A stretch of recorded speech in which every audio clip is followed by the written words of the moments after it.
Notice the Nixies went to zero, meaning it is 8 o'clock here on the West Coast. The Old Tube Radio Network, oldtuberadio.net, and everyone in the Central Valley of California on 27085 Channel 11. My name is Dennis, your net control operator for the evening, reminding you that the purpose of OTR is to promote the use and distribute information about old tube radios on the 11-meter Class D citizen radio service is what the FCC liked to call it back in the day.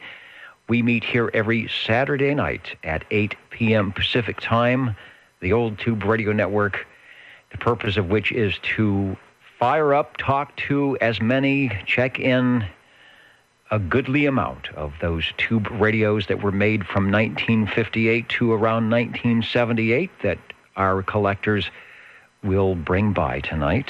You will hear them. We appreciate them taking time out of their Saturday evening activities to talk to us. First, though, we start with the shortwave listeners, the SWLs, and the roll call, and see who is out there listening as well. And we will do that.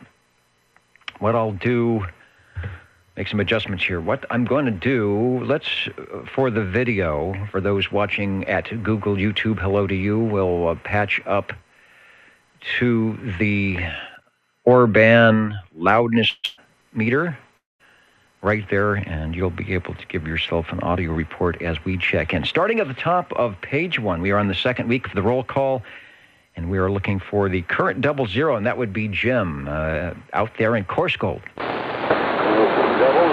checking in, Dennis. All right, I have clicked the button. It says that 00 is checked in, and we are off and running. Thank you, sir. Thank you. SWL number 1 getting the cosmic check-in. SWL number 2, who is a bit under the weather, but has checked in over at the video side of OTR, OBP. If you're listening, thanks for checking in. It looks like it might be a chicken soup kind of evening. SWL 3. SWL 4. SWL 5. SWL 6. SWL 7. 7 may be out and about, but he can be in later. So, of course, you can check in anytime. You see the 6L6 glowing at oldtuberadio.net as we are on the air. Skipping over to SWL 11 and 12, Jim and Lisa checking in via email. SWL 13. And I guess I should follow along on my paper check-ins as well. Sometimes Mike checks in at oldtuberadio.net, which is a good way to do it if you can't reach us at 27085, SWL 14. SWL 15. Shortwave listener 16. SWL 17. SWL 18.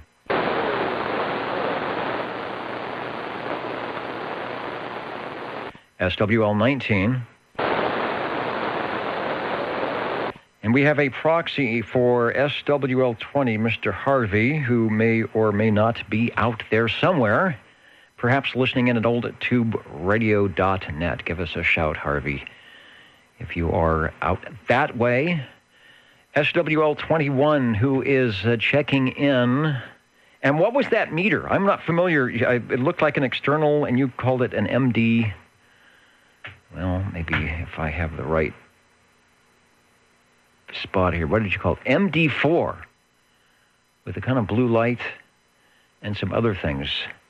Let me know about that. I'm not familiar with that. I know LDG makes an external meter, but this looked like something external to the Saturn radio there. It looked interesting. SWL 21 JT, who runs the Old Radio Night, which you can check out on Saturday evenings before this program. Usually we try to put up a link at oldtuberadio.net. Hello there, 21. Thanks for tuning in. Over to SWL 22. SWL 23. Shortwave listener 24. A lot of people out and about. Although I went out today. They let me out today, and wherever I went, there was not a lot of people. Kind of walked right in and, stand in line. Didn't have to stand in line to go to the grocery store. So a lot of people doing something today. Maybe not this, SWL 25. SWL 27.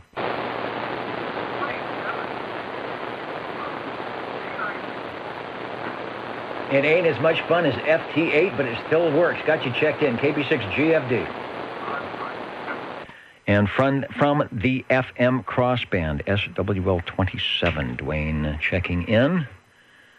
Taking time out from an FT8 QSO, no doubt. Then we will skip over to SWL 29. I'm asked to give a proxy check-in for Mr. Loner, which I will do. Over to SWL 30. SWL 31. Let me check the big board. I haven't even looked. Let me stop here and say hello to, we've got stations in Fresno listening in, New York, right in the front row. Right there in the footlights. Hello, New York, coming up to you. Kansas City, Missouri. Hello to you. Dallas, Georgia. I think we've got you okay. Utah coming up to you. Wentzville in Missouri.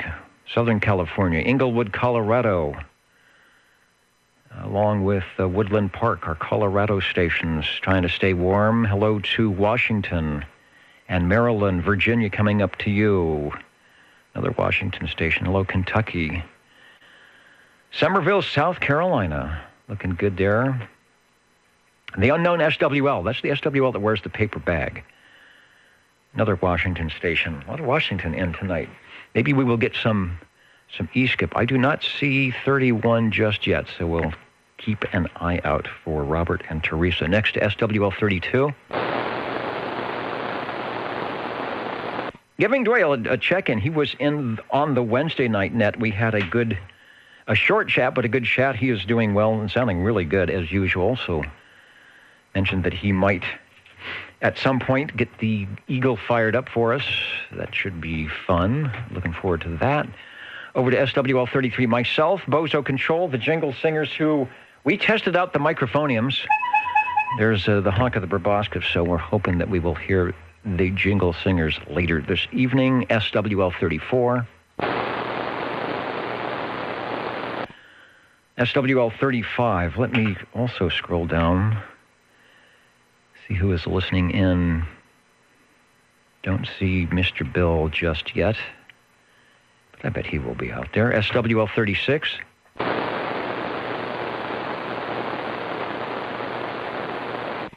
See, now I'm looking at my antenna, making sure it's working. SWL, here's the station. Radio is sounding good now, I bet. SWL 37.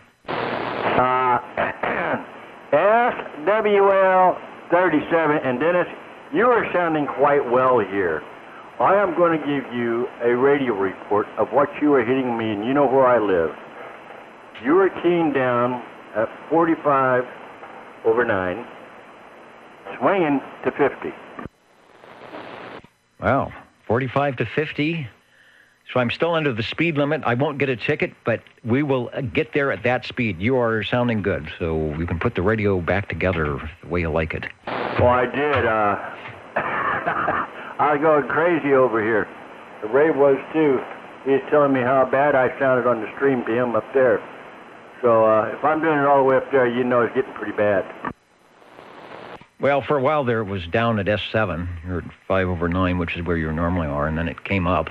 You were still doing stuff, so. Good deal. All right, got you checked in, and we will look for you a little bit later on the tube side. I'm going to try. I'm not going to guarantee for... we are going to be watching the movie here, so but I can try to get in if we can. All right? All right, not a problem. You are logged in already, so we've got you on one of the papers here, no problem.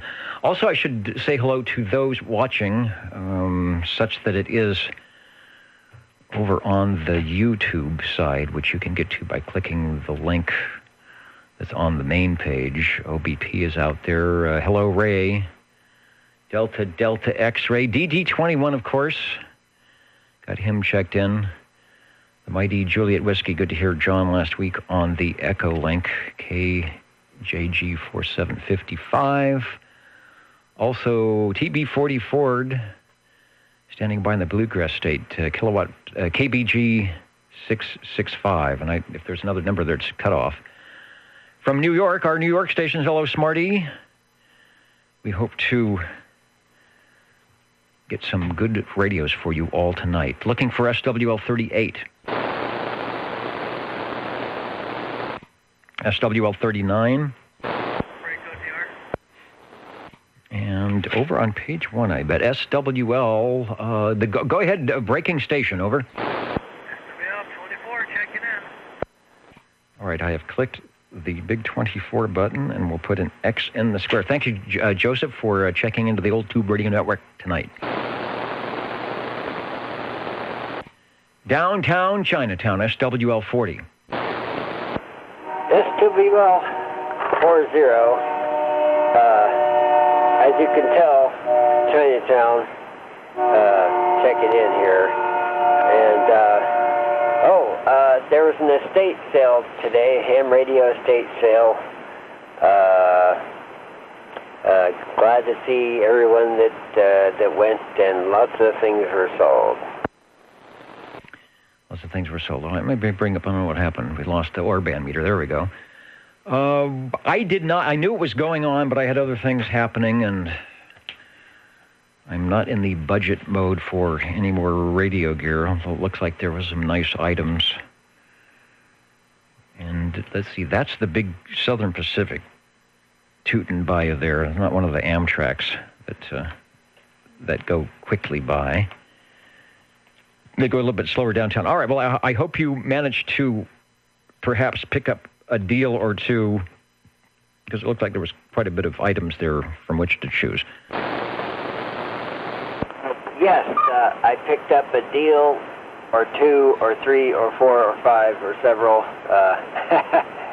I did buy a ham radio. I got me a Yaesu FT726R. Oh, that is the match to anybody. When I turn the video back on the controller, you will see the HF match to that radio, which is FT101, which I have a couple of here on the desk. The 736R it's very similar, the layout in the front, and they took the insides, the HF insides out, and put in the satellite 2-meter 440. I don't know if they had modules or not for 6. The 736, which is the radio I use for the crossband, which was the next, update to that, allowed you to plug in the module. So nice. I saw that. I really thought about that would be a nice thing to have to match my 102s, but I've got the other ones. All right, talking too much here. Thanks for checking in, and if and when it works, or if it does work, we might hear you on the crossband with that one. Thanks for checking in. Roger. We are direct-to-net roll call. We will have 2 radios checking in about 15 to 20 minutes, so stay with us for that. If you're watching it at Google YouTube, you're looking at the Orban loudness meter, coming up radios and things of that nature, so stay tuned there. If you're at oldtuberadio.net, good for you. You will hear the sound of glow-in-the-dark radios. If you're at 27085, hopefully we will get you checked in. SWL 41. SWL 42. Yeah, you're going to need to proxy in 42 in the gang. I can do that. We'll do that right now, so I will do not forget. Make sure I get everybody else that's supposed to be checked in. Very good. Thanks, Dennis. SWL 43.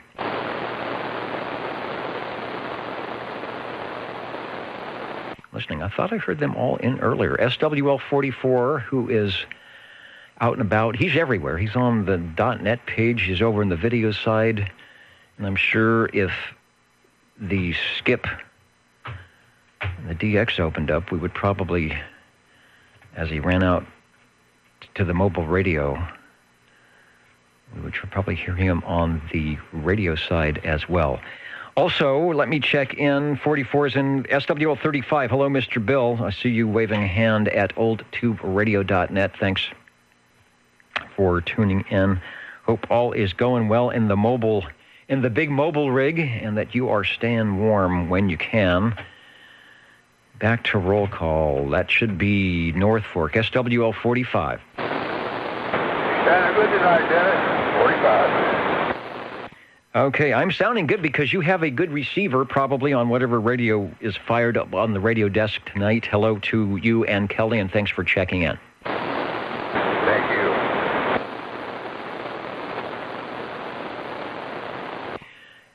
SWL 46. SWL 47.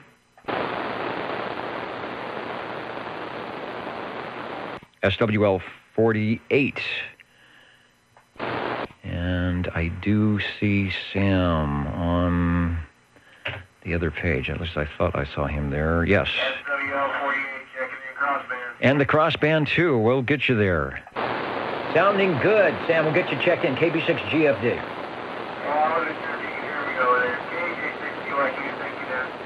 Yeah, full fighting. Sounds good with my antenna that's just off the roof. KB6 GFD. All right, live and direct on the FM mode. Sam sounding good. We got 48 checked in. We'll also get 82 as well. Thanks for that. If I mark this in the right spot, that will work. And then we will go to SWL 49. I've noticed that Brian is jumping up and down, waving a hand to make sure I noticed. The 49er is checking in. Hello from Midtown Fresno to Wisconsin, where I hope temperatures are well above zero. I imagine they are. Maybe not well above, but better than minus 20. And we won't even talk about the wind chill. Thanks, 49, for getting in on the list tonight. Let's go to SWL 50. SWL 51. 51 checking in. Here near the bottom of page 2, SWL 51. Hello, Dave. You are sounding good, and we do have you checked in. Over.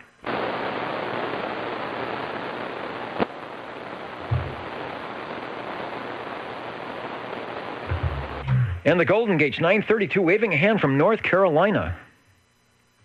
I think we're going to have another North Carolina station checking in at the end of roll call, which is a good thing. Over to SWL 52. SWL 53. And I heard 53 in earlier. He said he might not. Wasn't sure if he was going to be there, but I'm getting Bob checked in if you're listening. Mr. Belair, we do have you checked in because I did hear you come in early. Proxy him in, Dennis. I think I told him I said I'd proxy him in. Yeah, I probably heard that. That's probably what I heard the conversation, so we'll get him checked in. Live and direct. Thank you. Over to page 4, SWL 54. SWL 55.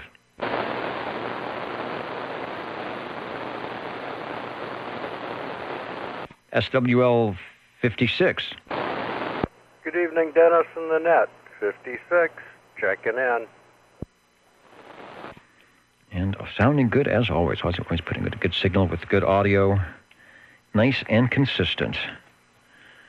Just add a little bit more steam, and you'll have double sideband on that thing. Thanks for checking in. Well, actually, you do. You know, when you're on AM, you do have double sideband. So maybe you need you need less steam to get rid of the carrier. SWL 57. Out of Biola, SWL 58.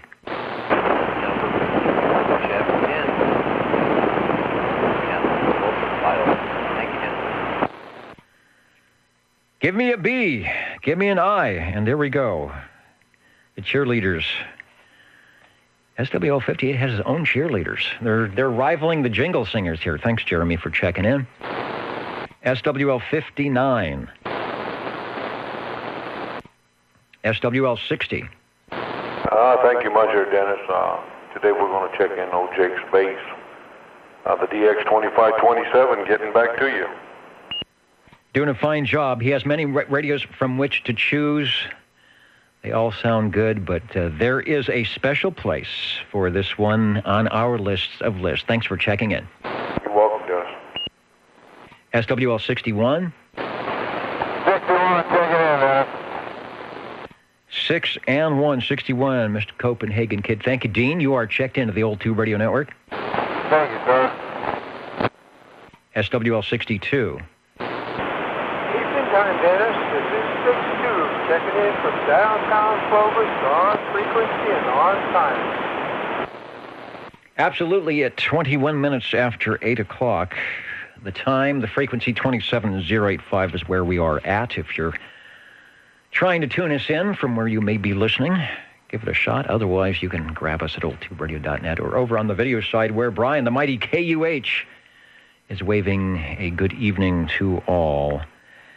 Direct-to-net roll call. Tube Radio's coming up looking for SWL 63. And we'll get 63 checked in for waving a hand for all our New York stations out there listening tonight. Also, hello to Monterrey, Mexico, in the grandstands tonight. But waving a hand nonetheless. Thanks for listening. Over to SWL 64.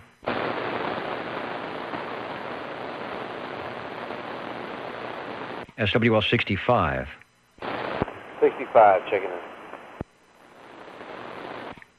SWL 65. Hello, Eric. You are checking in, and I will make it official by clicking a couple of buttons here. Thanks for listening. Thank you. Have a wonderful evening. So far, so good. I keep losing the modulation meter here on the video. Looks like my hello radio. Okay, may have to boost my internet audio up a little bit, according to Mr. Orban. We'll leave it alone for now for the roll call. Looking for SWL 66. SWL 67. SWL 68. Checking the board to see if we have any Texas stations. A lot of you listening out there hoping that you'll hear your favorite radios tonight. I hope I will hear one of my favorites. They're all my favorites, but there are some that are extra special. We'll see what we'll do about that. SWL 67. I'm going backwards here, aren't I? SWL, let's see, we called 68, so the next one would be SWL 69. Up to Prather for SWL 70. Breaker. Hello, Dennis. 70 checking in. Hello, Bill. And other than that, all secure in Sector Delta Mike 07. Thanks, Dennis. All right, from DM06, sounding good in DM07, and you finally set the alarm clock to Old Tube Radio time. Sounding good. Thanks for checking in. And who was the breaking station? Over. Sorry about that, Dennis. Number 69, Ken, did you get him checked in? You know, I did not. If he was out there, I did not hear him. Over. Yeah, he was checking in. Okay, 69 checking in. All right, thanks. Boy, normally he comes in a little bit stronger, so I will do a better job of listening next time. Thanks for the relay, Ken. If you hear me, you are checked in. As is SWL 70. Over to SWL 71, Stan, who represents us from all the tube radios out there in Georgia, Dallas, Georgia, to be precise. I think Stan is listening. It was good to hear him on the Echolink. I don't have the Echolink set up this week. Why don't I? Could I do that? No, I better not do that. I better not do that without a little bit of practice to make sure I've got all the ins, gazuntas, and gazoutas in the right spigots here, lest I get myself into trouble somewhere. Or got Stan checked in, who was waving a hand at oldtuberadio.net. That'll take us over to SWL 72. SWL 73. I see him in. I saw him out there today. Yeah, I bet he was out there. I'd be surprised if he didn't walk away with a few things. His hands were full. Yeah, okay. Well, and he has no place to put any of that stuff. I thought I was a pack rat, but Mr. John He does a good job. Let's try SWL 74. Hi, Dennis. Actually, 25 checking in. I couldn't quite get to the microphone in time and didn't want to interrupt the roll call, so I figured I'd just wait for the slot. Anyway, you sounded good, and thanks for the check-in for both 74 and 25. Back to you. All right, you like that side door. Kind of peek in the window. Knock on the window, and there he is. SWL 25 at the microphonium. Jerry, and we'll check in SWL 74 as well. And a plug for the Wednesday night net. A couple of net controllers out here that we've heard from all of them tonight that run the 10-meter net at 28, 445 upper sidebands on Wednesday nights here in the Central Valley at 8 p.m. Pacific Standard Time. We heard 70, who is one of the net controllers, Mark, and Dwayne, SWL 27, is one of the net controllers, and just now, Jerry, SWL 25. So if you are in the area listening in and you are able to key up on that frequency when they call for visitors, say hello. Otherwise, check and tune in on your scanners or see if the beacons are happening here in Central Valley and listen in for some of the familiar voices you might hear on a Saturday evening. Thanks, Jerry, for checking in. Thank you, Dennis. Oh, what is the official title of the Wednesday night net? Is it run by a particular group? I can never remember. It's just called the Fresno Madera 10-meter CW/voice 10-meter net. The CW portion starts at 7 o'clock at 28.140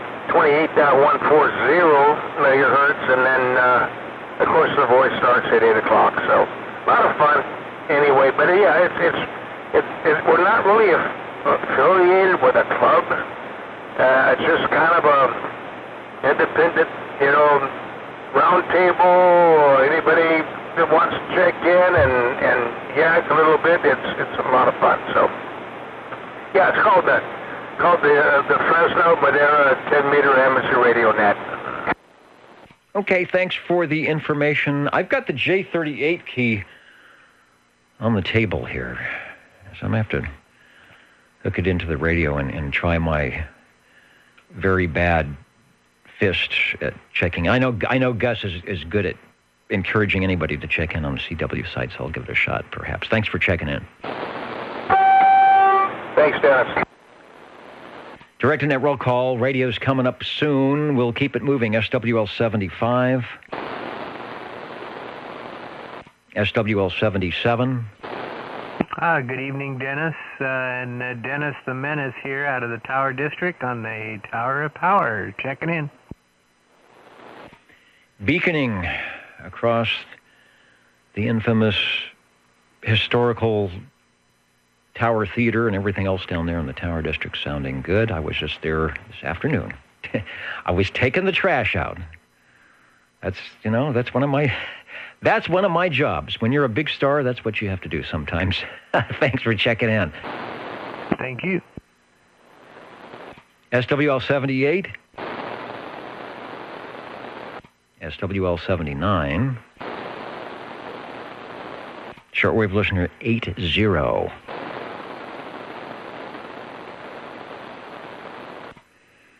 And newsflash, is that right, Brian? A lightning strike and the 2000, oh no.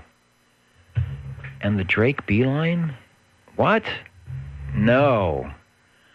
I hear we don't get that many lightning strikes here like you guys do. Boy, that's bad. That's a bad thing. Boy, good luck on the 2000. Nobody seems to want to work on those anymore. Lightning strike's a bad thing. Well, hopefully some of the items are salvageable. He says it gives me a reason to get new stuff. Well, he's always getting new stuff, but you don't want that kind of a reason. Wow. I'll have to look at some. What was looking at lightning arresters, thinking, why would I need that? And Brian is saying, yeah, you might need that. Let's go to page 4, SWL 81. And would they really work if you had one of the lightning? I guess you have to have the right one. If you took a direct hit, would that actually defuse everything? I don't know. Steve Areno, 81. SWL 82, we've got a proxy for 82. Ron out there in the ditch banks. Over to SWL 84. And I'm going to proxy in 84, 86, 87, and 88 for this go-around. So if you're playing the home game, put that in, and then we will head back in the middle there to SWL 85. And I probably should check the big board, because sometimes John out there in Reedley will check in that way. See the other Reedley station. I guess I'm not hearing Reedley too well tonight, so I'll keep an ear out. We are looking for, who's next? SWL 89. SWL 90's got a proxy check in. SWL 92.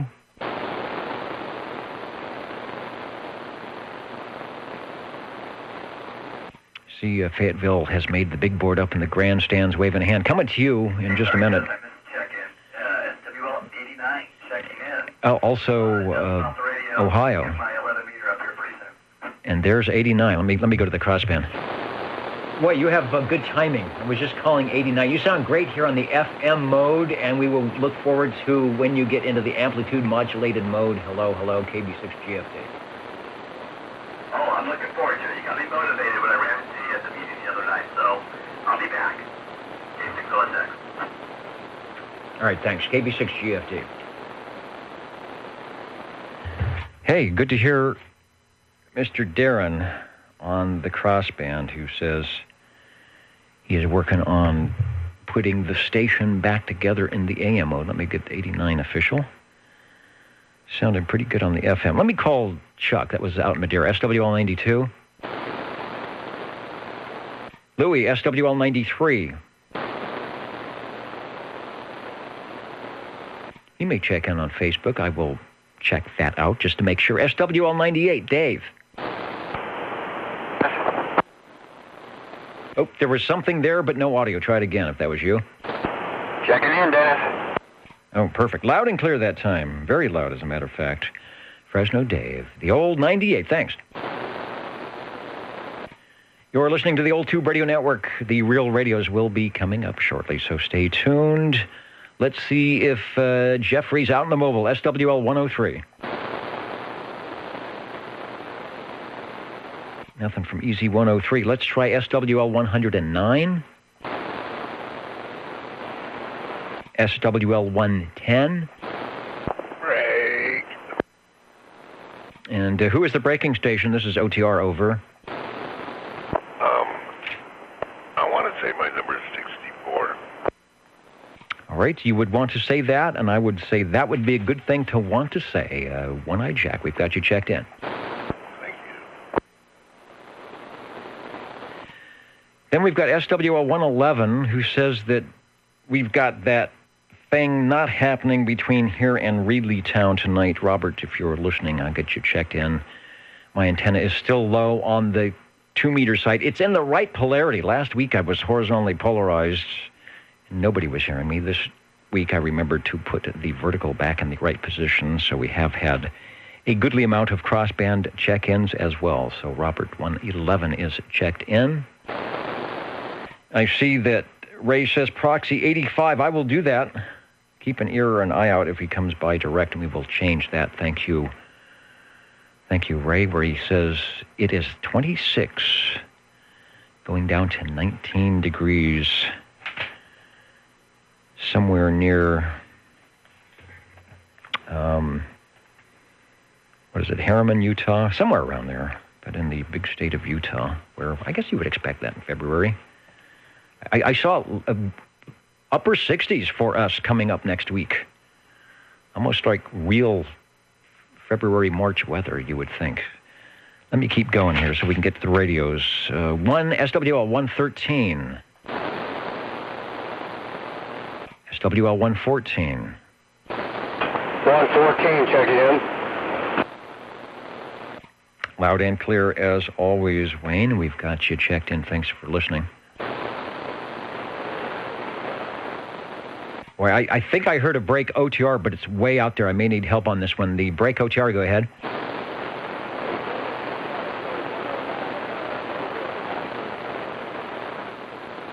All right, we've got that bad air tonight. I believe 650, just barely in my noise, but waving a hand, and always the station with much patience for my poor receiver, but manages to make the trip. We've got you, and you are sounding, I'm sure you're sounding good in somebody's neighborhood. Mr. 650, let's try, who's next? SWL 128. And that would be John Lee out of Fairfax, Virginia. Scrolling down the page. There he is. Usually one of the first ones when we fire things up to say hello. And no exception tonight. Got you in there, 128. Thanks for being patient.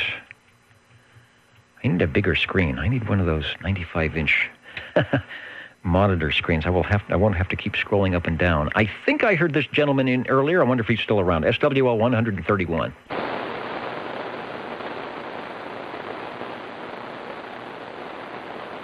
That is Mr. Rude. I'm going to check him in because he was in before the net tonight and sounding pretty good. SWL 133. Good evening, Dennis. 133 is checking in. Man, I tell you get louder every week. And you're at about S9, maybe a little below S9, but I was thinking 20 over. That's what it sounds like. Nice audio. Thanks, Dave. Thank you, Dennis. Let's give Mr. Green Arrow a shout. SWL 135. Can you hear me? I can hear you over. If you had any idea what I was doing, you'd probably just slap my hand.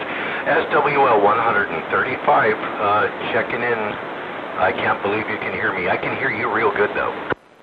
Yeah, I know you sound good.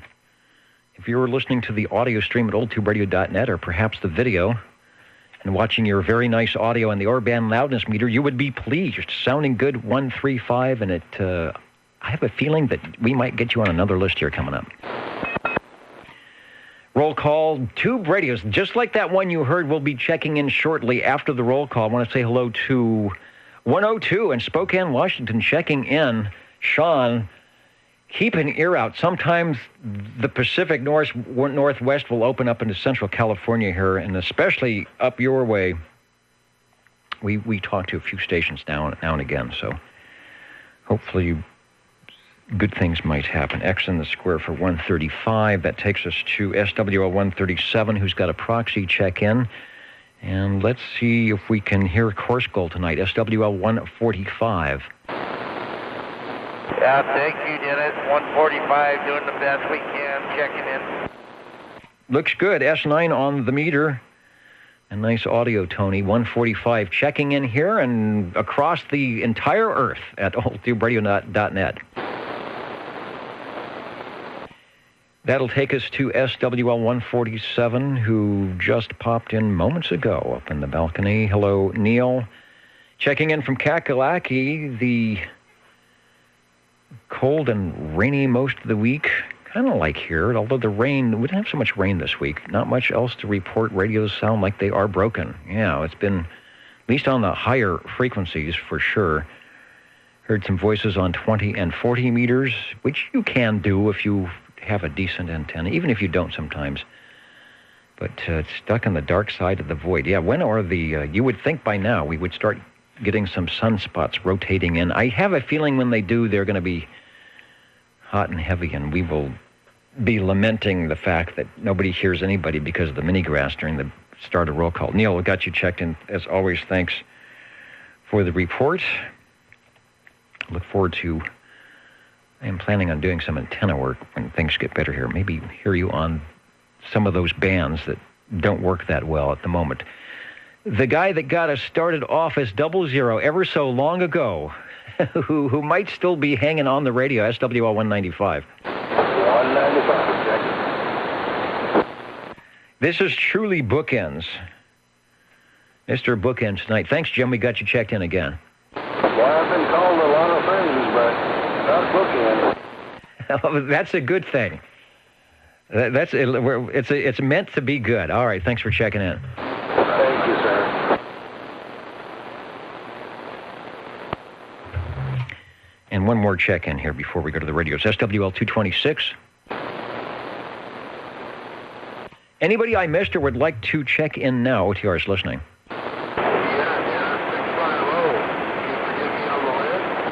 I hear you now. I hear 650 with the no problem over.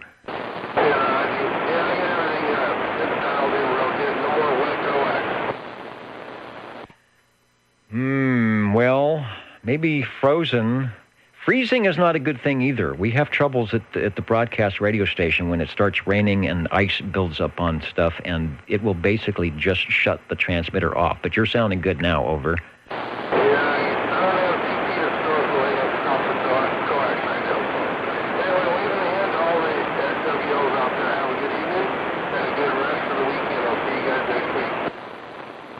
Don't want the coax sickle.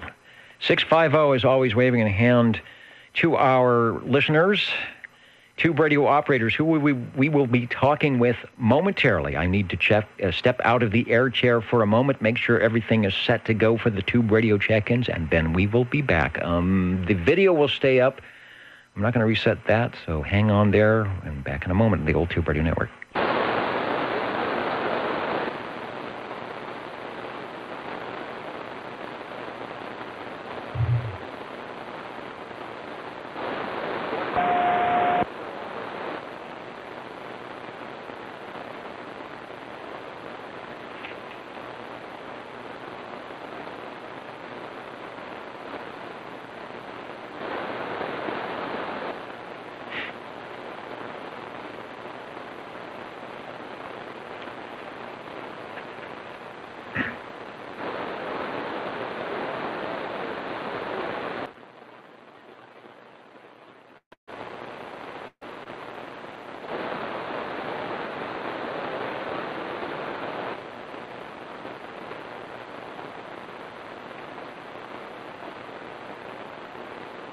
You're listening to the Old Tube Radio Network.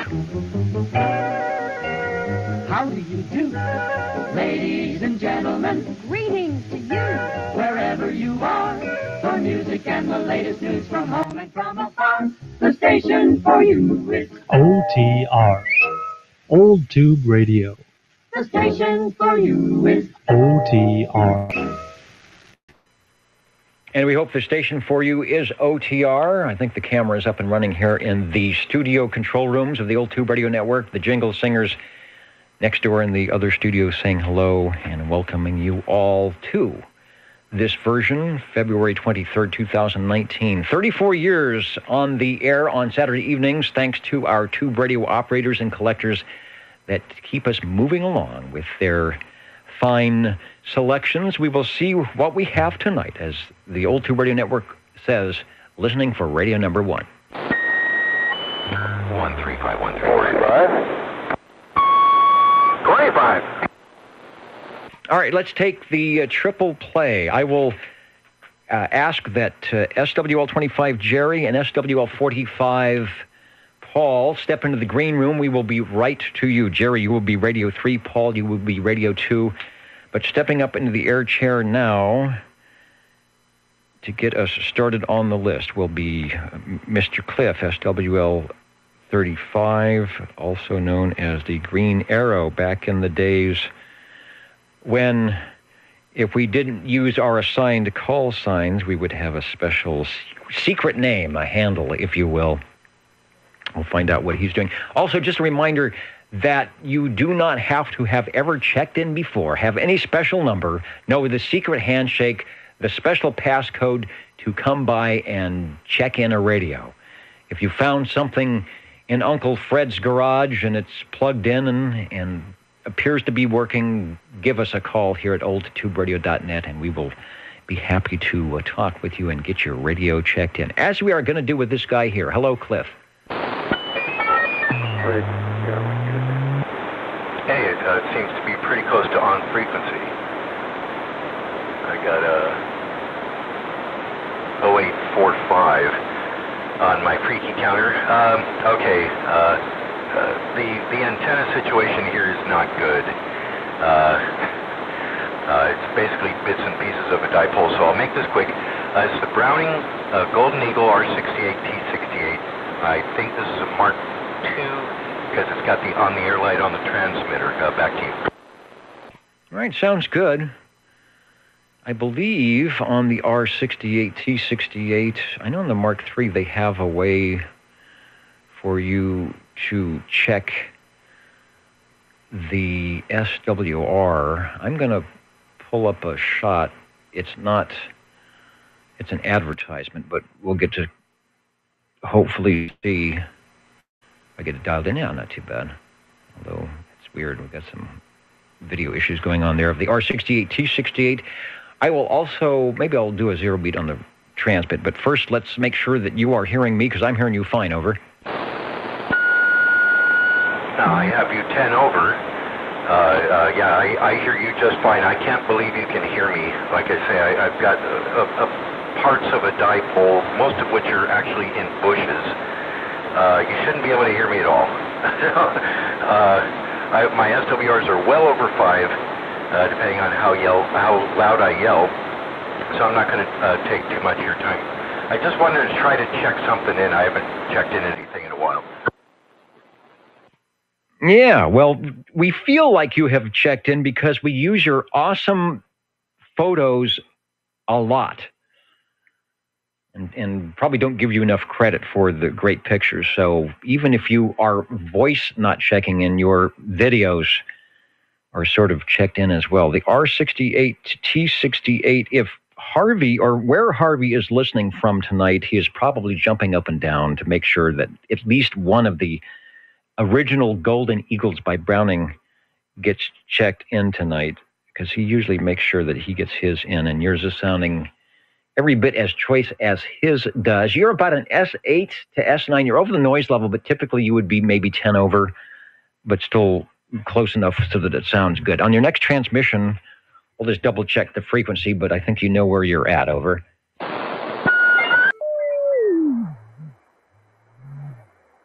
0845 is what my freaky counter says. But it could be a little off. I don't know. But yeah, this is as good as I can do right now. I say this shouldn't be working. But I'm glad you can hear me. I'm glad I got to check in, and thank you very much. We'll see you in the future.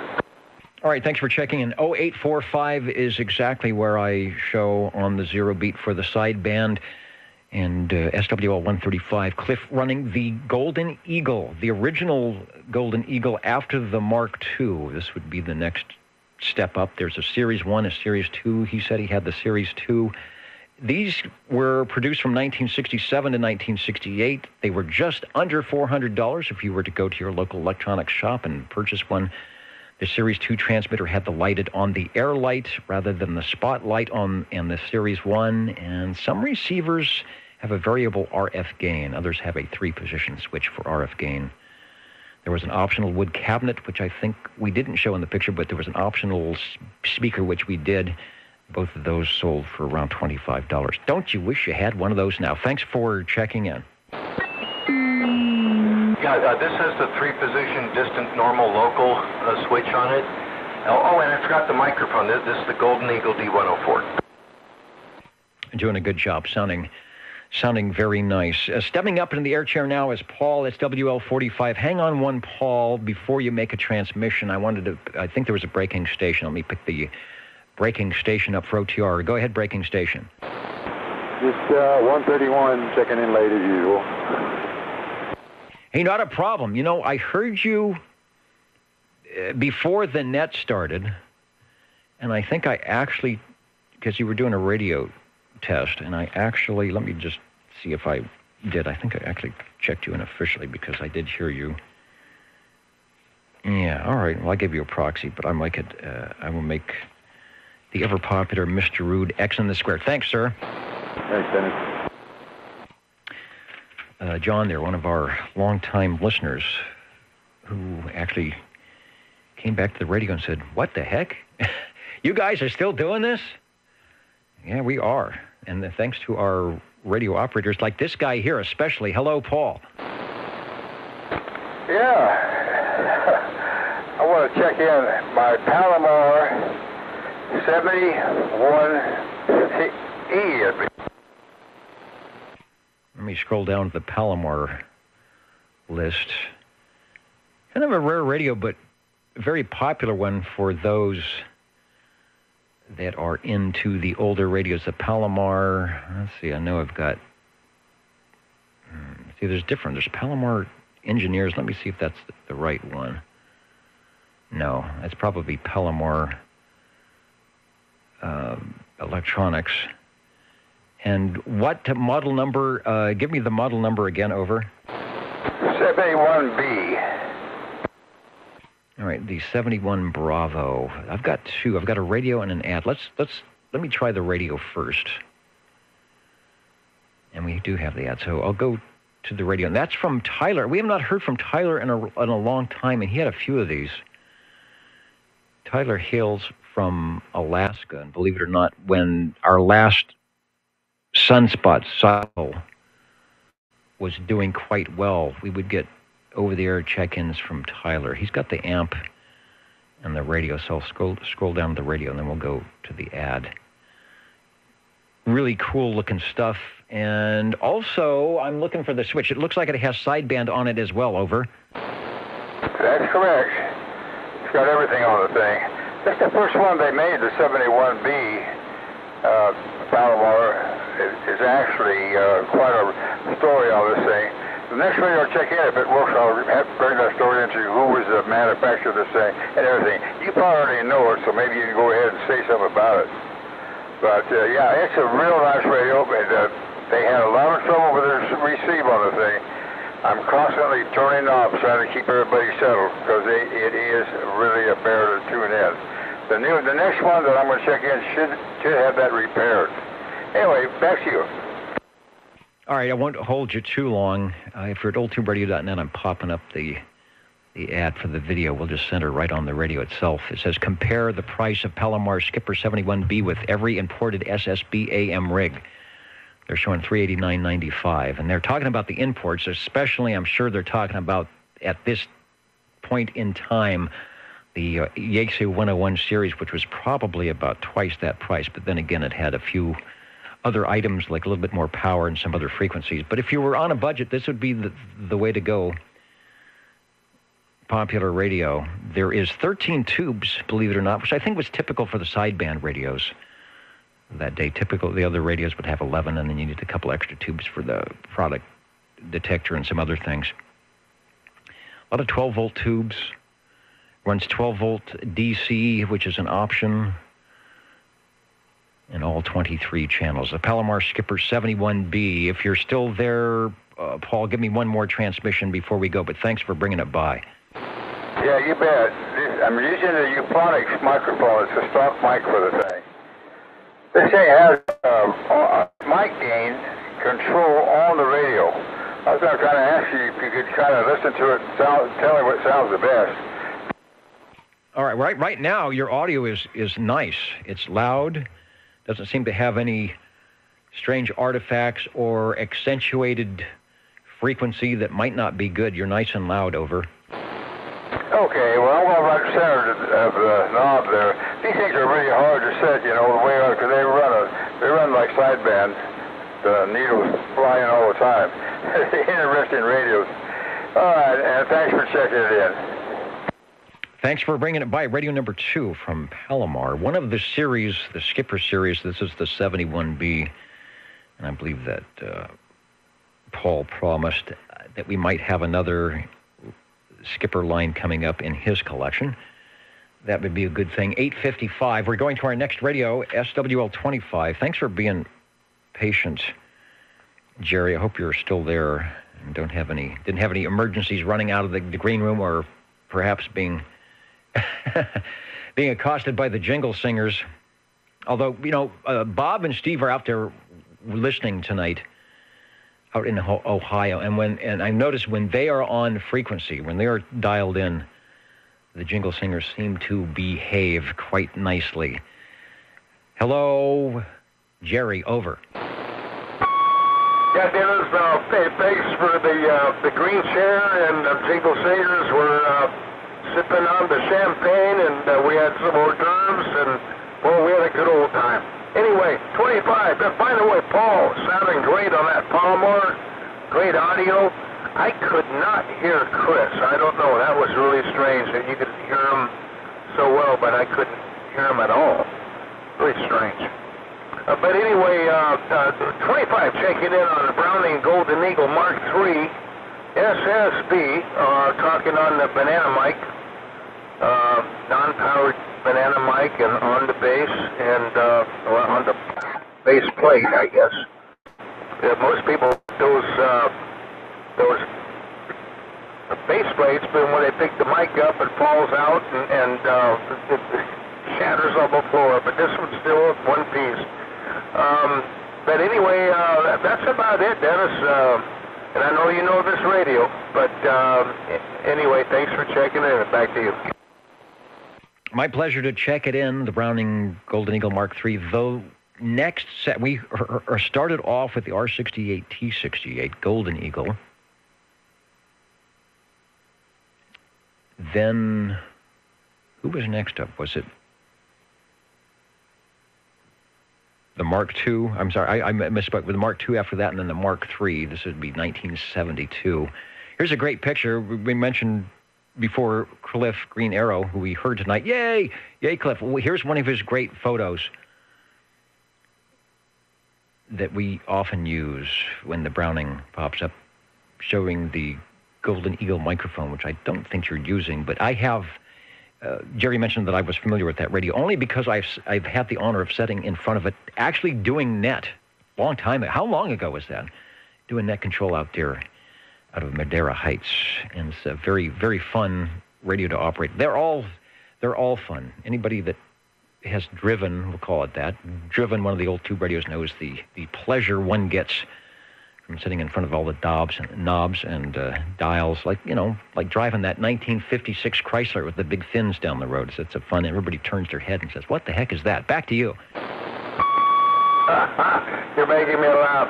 Anyway, I want to say that was probably 20 years ago. Oh boy, how time flies. But anyway, the Browning Golden Eagle Mark III SSB on the non-powered. Yes, we have no bananas. No, we have. I don't know how that saying goes. I forgot. Anyway, on the banana mic. Anyway, back to you, Dennis, and thanks for checking it in. Back to me in the studio. Yeah, it was a long time ago because some of our favorite operators who no longer listen in on the regular airwaves, like SWL8 and SWL1 and some of the others who are no longer with us. I know we're running around the QTH at that time. Sounding good. You are Radio 3 on the Browning Mark III. The reason we are here is to do just what we are doing, and that is encourage our radio collectors and operators to sneak away from their Saturday evening activities, which they do quite nicely, jump into the Radio Shack and key up the microphonium and let us know what's happening. Also, if you'd like to test out a radio, like Paul said he'd like to check some different microphones, that's a good way to do it. We archive the audio so that you can go back after the fact, listen to what you did, and give yourself a radio check. How about that? And then, of course, we enjoy, in our newer venue, the streaming audio and the video, saying hello to the stations that some of which were listening in 20 years ago and have moved out of state can still hear us, and some of the new stations that we know from the Facebook sites that like to check in and talk about radios and help us with their information, things that we don't know about. So we really appreciate everybody's efforts here. Hello to Captain Keyboard. Speaking about old friends out in Nevada. Hope you're recovering from the surgery okay. No snow. As you know, it occasionally would snow in the flatlands here of California, but nothing here at 300 feet or so. But it's been very cold, unusually cold for February. But things are starting to warm up. So, hello, everybody. We are, it's a 9 o'clock hour. Top of the hour, the Jingle Singers say they would like to do something before we check in Radio 4, and we'll head over to Studio B. How do you do? Ladies and gentlemen, greetings to you. Wherever you are, your favorite spot on the dial by far is known to you as OTR, the Old Tube Radio Network. the station for you is OTR. We are listening for radio number 4.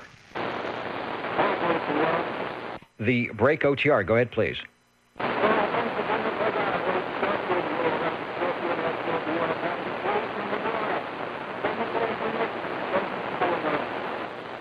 All right, sounding good from Madera. Let me bring up the SWL roster roll call, and good to hear you. And, I actually hear you sometimes on the Wednesday night net, and you always sound really good on the sideband mode as well. Chuck out there in Madera. 92 is checked in, over. And, in fact, I think the reason I hear you is because in the alphabetical scheme of things, with the prefix and suffix, I think our calls are very close together. Our ham calls are very close together on the roll call. So that's how I always know it's about ready for me to check in when I hear Chuck checking in on the Wednesday night net. OTR, we're looking for radio number 4. 45.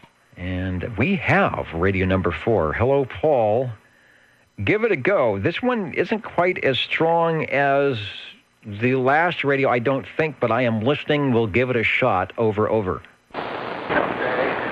I have to get closer to the mic. This is Turner mic, Granny mic.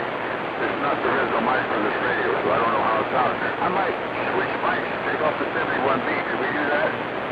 Yeah, before you do that, let's continue, because you have really good audio. Your audio is what's helping me hear you. You're just down at about S7 in the noise a little bit, so it's a signal thing, but I'm hearing you just fine, and I think the audio is good, but we'll do the check, because this actually, if you want to do a mic comparison, sometimes it's best to have the signal into the noise a little bit, and you'll find out what your best DX microphone is as well. So I hear you, and I think we can continue. Over.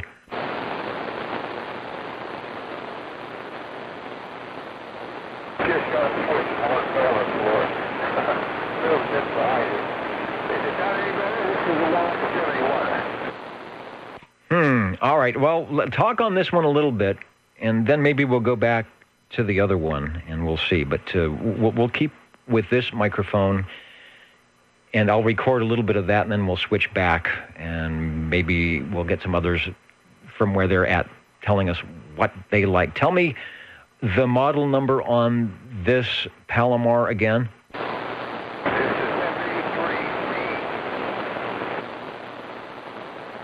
All right, looking for the 73C, and lo and behold, I actually have coming up in queue.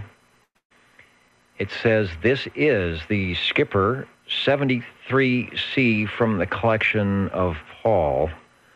It's a little bit dark on the video, but I think we can tell from that. So actually looking at the radio on which you were talking, how do you hear me? Can you hear me okay better on this one? Over?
Yeah, that's what I'm showing, 1973 to 1974. You are right in the noise. So this radio, and I'm not sure if it's a coax thing or the radio thing, you're down about 2 S units. You're a good 10 dB down. The copy's a little bit rough listening in. If you're listening to the archives, you will tell for sure. So I'm not sure if you've got some external watt meters. Maybe this one is less power, or maybe something didn't switch in right, but noticeably weaker on the output to RF output to me. We got a good test of that microphone. I would say if you've got a chance, let's switch back to the original, the microphone that you started with when you first checked in. That might give us an indication if one is a little bit louder or not. So if you can, go ahead and switch back over. I'll wait for you. Switch back over to the original microphone that you started the transmission with, and we'll see if there's any difference now that we've got that one recorded over.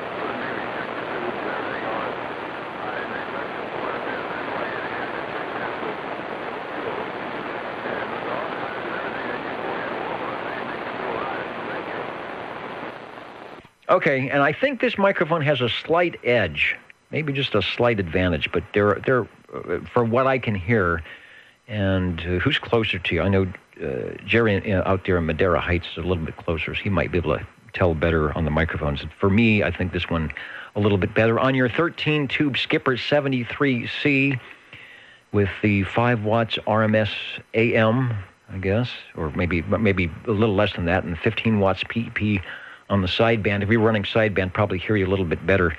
And thing to do is put that on a watt meter first. Check it with the other radio, and if that power output looks the same, then probably what happened was there was a bad switch between the coax. If you notice, I'm going to say if this radio probably is putting out 1.5 watts or 2 watts less at least than the other radio. So first thing, just check your power output. If it's where it should be, then there may be some other issues. If it's down around 1 watt or less, then, like you said, check some other things. Radio number 4, the Palomar Skipper 73 Charlie.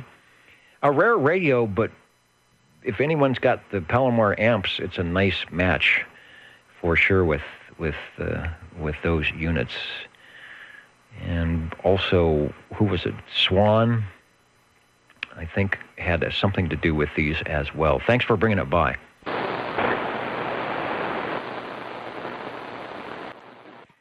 And the Old Tube Radio Network looking for radio number 5. 25. And there is 25. Hello, sir. I just curious how you were hearing Paul on that second radio there. Oh, yeah, and definitely a drop from the first Palomar. I mean, the first Palomar, man, he was blowing smoke in here. And then this last one, he's way down. And it really didn't make a difference on the mic. Actually, I preferred the second mic, not the first mic. But I think you nailed it, Dennis. I think if you check the watt meter, I bet he's not putting out what that other Palomar is putting out. And but that, like I said, that first one was blowing smoke. I agree. So yeah, before you go tearing into the radio, just check the power output and make sure it wasn't a bad switch on the coax or something. And he was enough in my noise level where it was very difficult to tell the difference between the microphoniums. But again, I didn't hear much difference as well. All right, we've got that in the can there. Thanks for that. Radio 5 is on now, 9:09. It's our login time here on the Old Tube Radio Network. And you are, speaking of loud, you are indeed loud. Over. I don't want to be too loud. But, again, it was amazing. I could not hear Chris. And when Chris checks in his general radio telephone, I think it's MC11 or whatever, man, he just blows my socks off, but I could not hear him on the radio he checked in. Anyway, real quick, we got to check in a sonar, Dennis. That model G mobile thing. It's just an 8-channel, real simple radio on a stock sonar mic, one of the big old red box handheld microphones, and well, that's about it. Let's see what else I got to tell you about it. Yeah, the Sonar Model G. Anyway, back to you, Dennis. Found the picture of the Model G courtesy of Cliff, SWL 135. Great looking radio.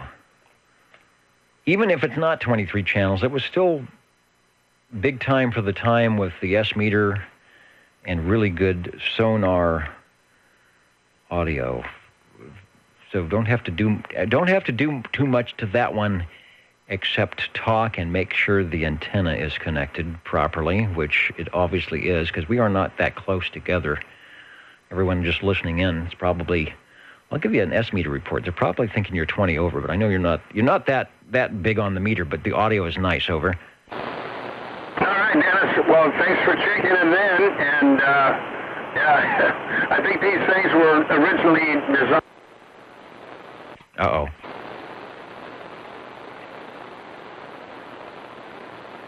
Hey, Dennis.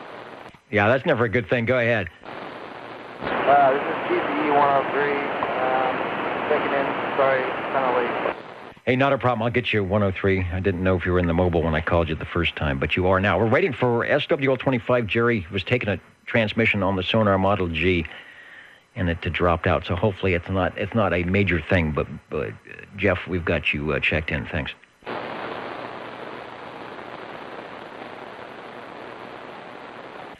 My guess is if Jerry doesn't bring that back, we may hear him on another radio with an explanation. But he did get it checked in. And as long as you make the first transmission, you will make it on the list with the Sonar Model G. Maybe the radio just couldn't understand why it was so loud and had to go run a radio check. OTR is listening.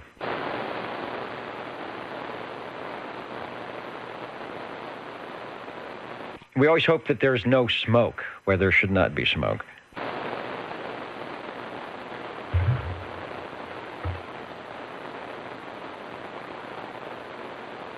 And Captain Keyboard's asking me a question on the SWL from Nevada. What radio brand name used to transmit? I'm not understanding the question, I guess, on that. I'm not understanding the question about the brand name. OTR listening, wondering about Radio 5 and looking for Radio 6. 45. All right, Paul, we'll fill up the space, the silence here with your radio.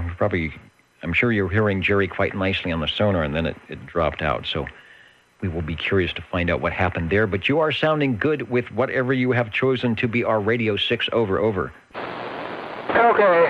Well, this would probably prove my case on the old radio. Probably need some fuse on the last one.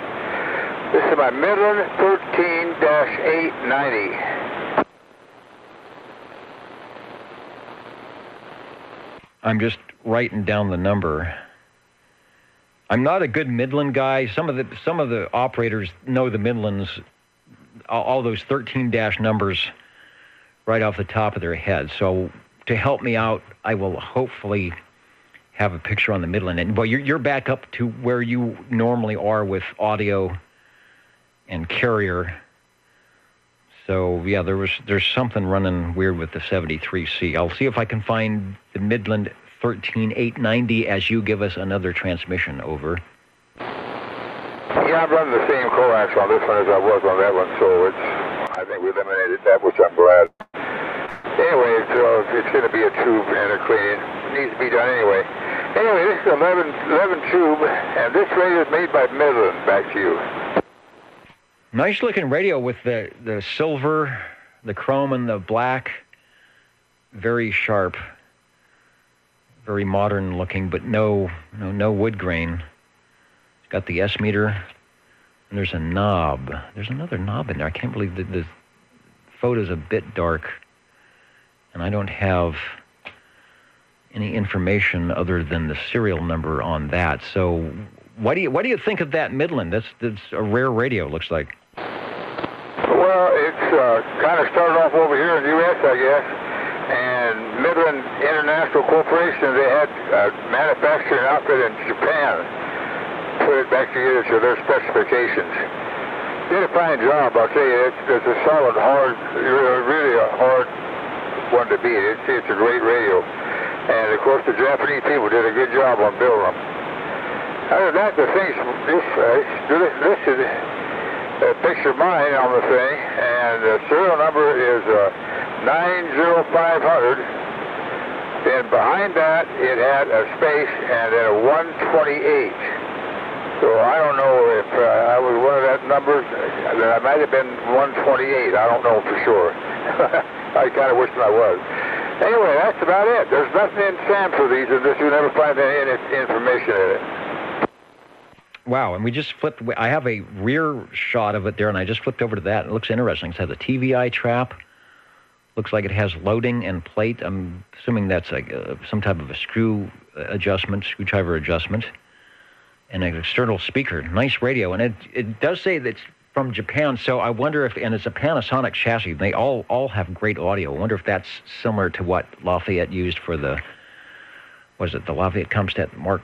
The 25B was similar, had a similar look. So without looking at the schematic, which seems hard to find if it's not in Sam's PhotoFax, I'm thinking it might be like the Lafayette 25B. It has a nice audio like that.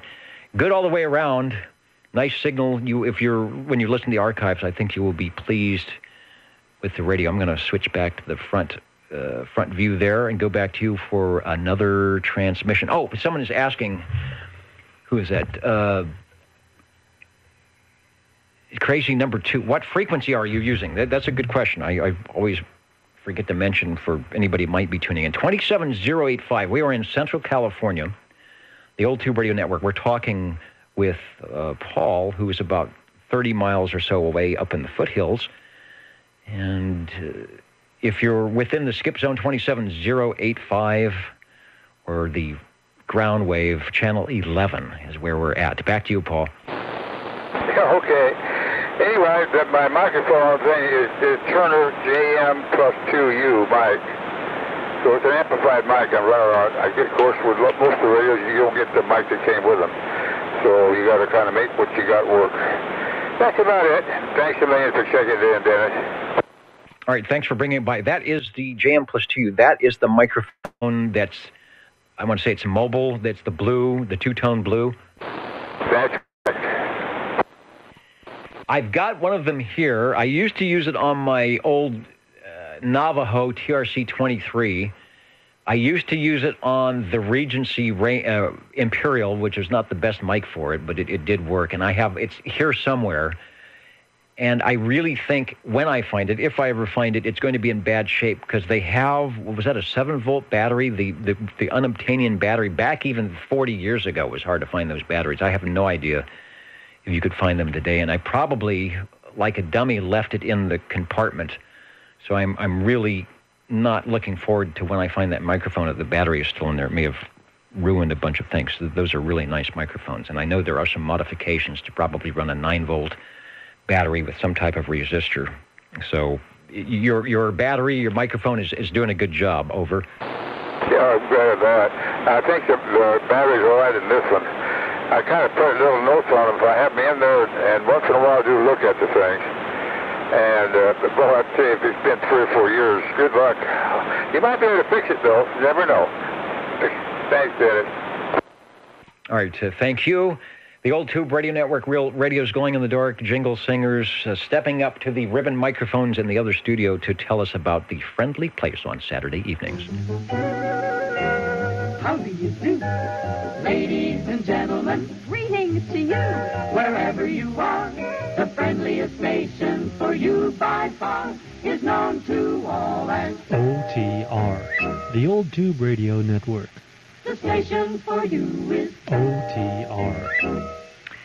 The Old Tube Radio Network, real radio's glowing in the dark. We have been doing a similar thing like you are hearing tonight for the last 34 years on this frequency, with our tube radio operators and shortwave listeners just within the past couple years, we've added the video and the audio for streaming, and really enjoy listening and seeing these stations. Many of you who have tube radios yourselves, join us on Saturdays and listen for your favorite radios. By the way, if you're able to comment either on the video side or on the scroll chat, let us know if you've used an old tube radio this week. Let us know the model number, and we'll give it a shout out. Also, DD21 mentioning that the dog collar, he calls it dog collar battery on eBay, replaces it. All right, I'll make a note of that. That's why I like our shortwave listeners. They are so knowledgeable, and they keep people like me who don't know nothing in the know to keep our radios going. Thanks there, 21, for that. BB with the DB on the CB. We were looking for Radio 7. Over. Station? The station, go ahead, over. Late go, SWL 93 wants to check in. All right, he is sandbagging, but has jumped into the Radio Shack. Louis, I am looking for you on the page. Oops, my pen's not working. What page? Oh, you're on page 4. And we've got you checked in. You're sounding good, over. Thank you much. Hey, I also want to check in this Johnson Messenger 223 there. Go ahead.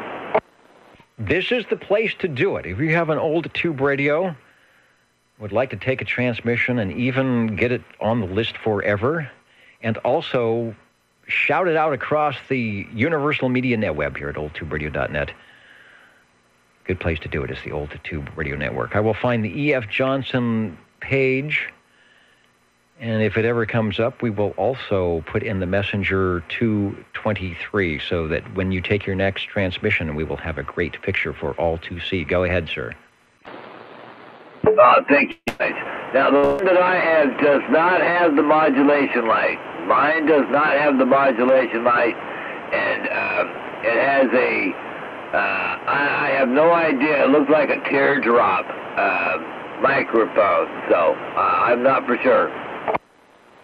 Great audio. And it's got a little thump when you key the microphone down. I like it. It's got a little footprint there. It sounds nice. There's the radio, and I chose the right one without the modulation light. There is one that has a very small little modulation indicator. The Johnson Messenger, E.F. Johnson Messenger 223, named because they had a Messenger, or the Messenger 1, the white face, and they had the Messenger 2, the black face, and then the 223, which is basically the black face, the Messenger 2, with 23 channels, crystal control channels added, also the S meter, and in a larger case where they give you that great front throw speaker for some nice audio on your end, and you're giving us plenty of good audio on our receive side as well. So thanks for jumping in tonight, Louis. Thank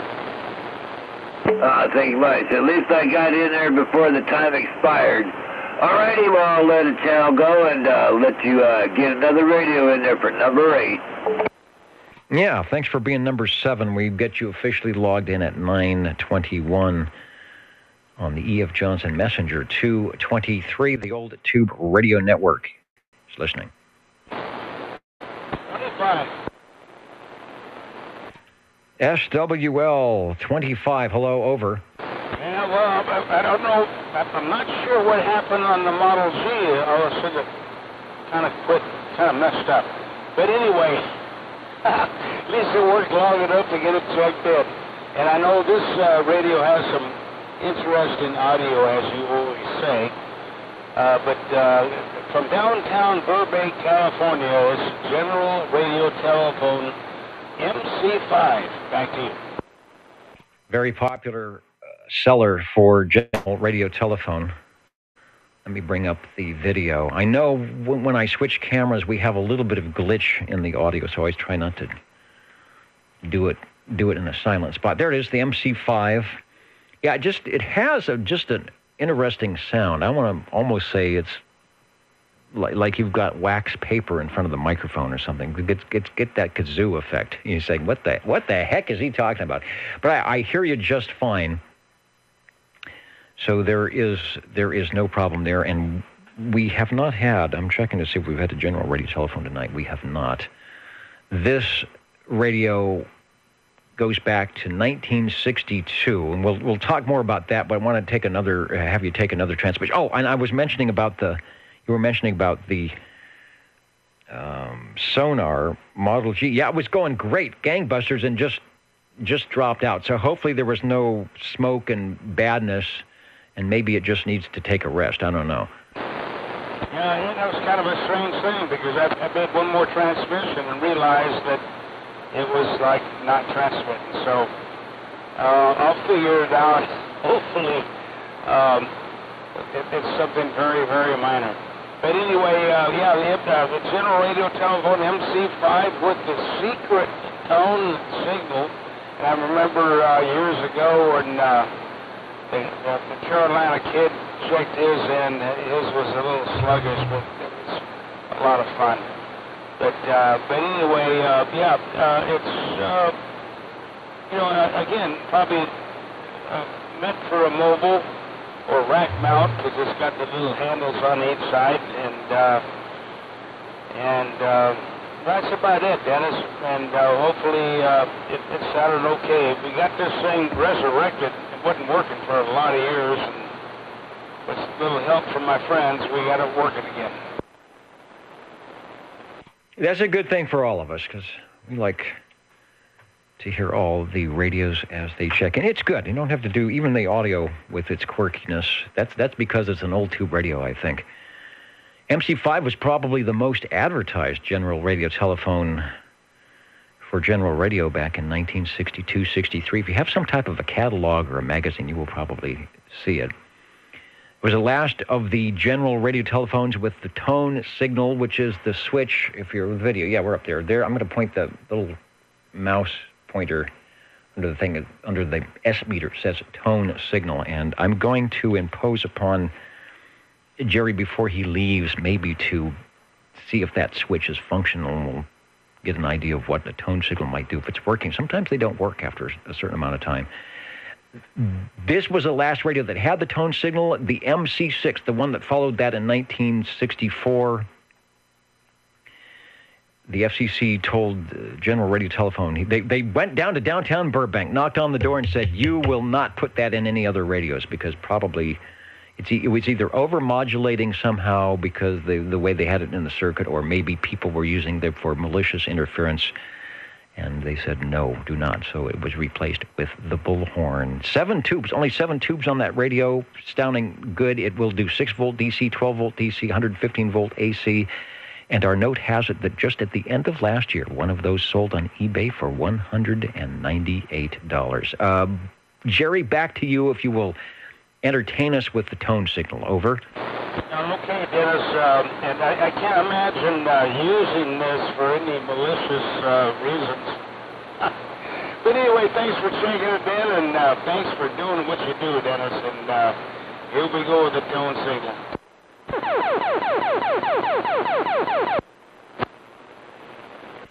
If the Martians aren't attacking, then we've just heard the tone signal from an MC5. Thanks. Thank you, Dennis.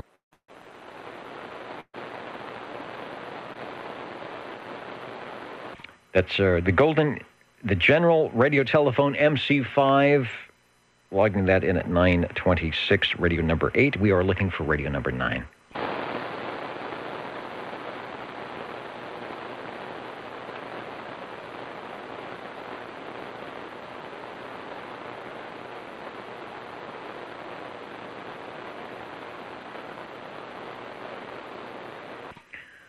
I need to get a clipboard. I'm trying to do my penmanship work using my left knee, and I can't. I hope I will be able to read the list tonight, because I cannot even read my own handwriting off of this thing. The old Tube Radio Network. Listen.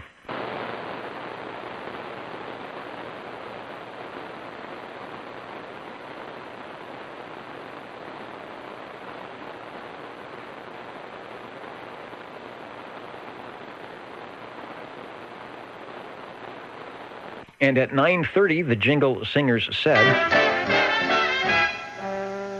You're listening in the latest style at 27.085 megahertz. That's Channel 11 Old Tube Radio. In wonderful Fresno, California. Looking for radio number 9.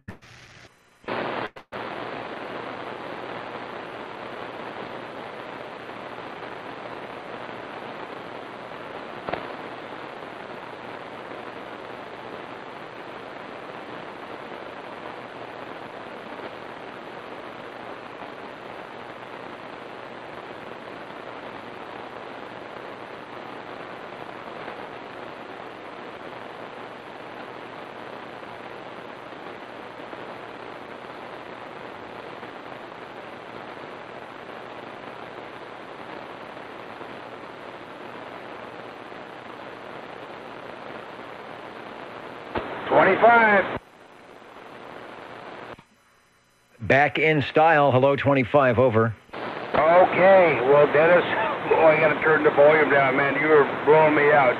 Anyway, 25, are you ready for a particular item of interest?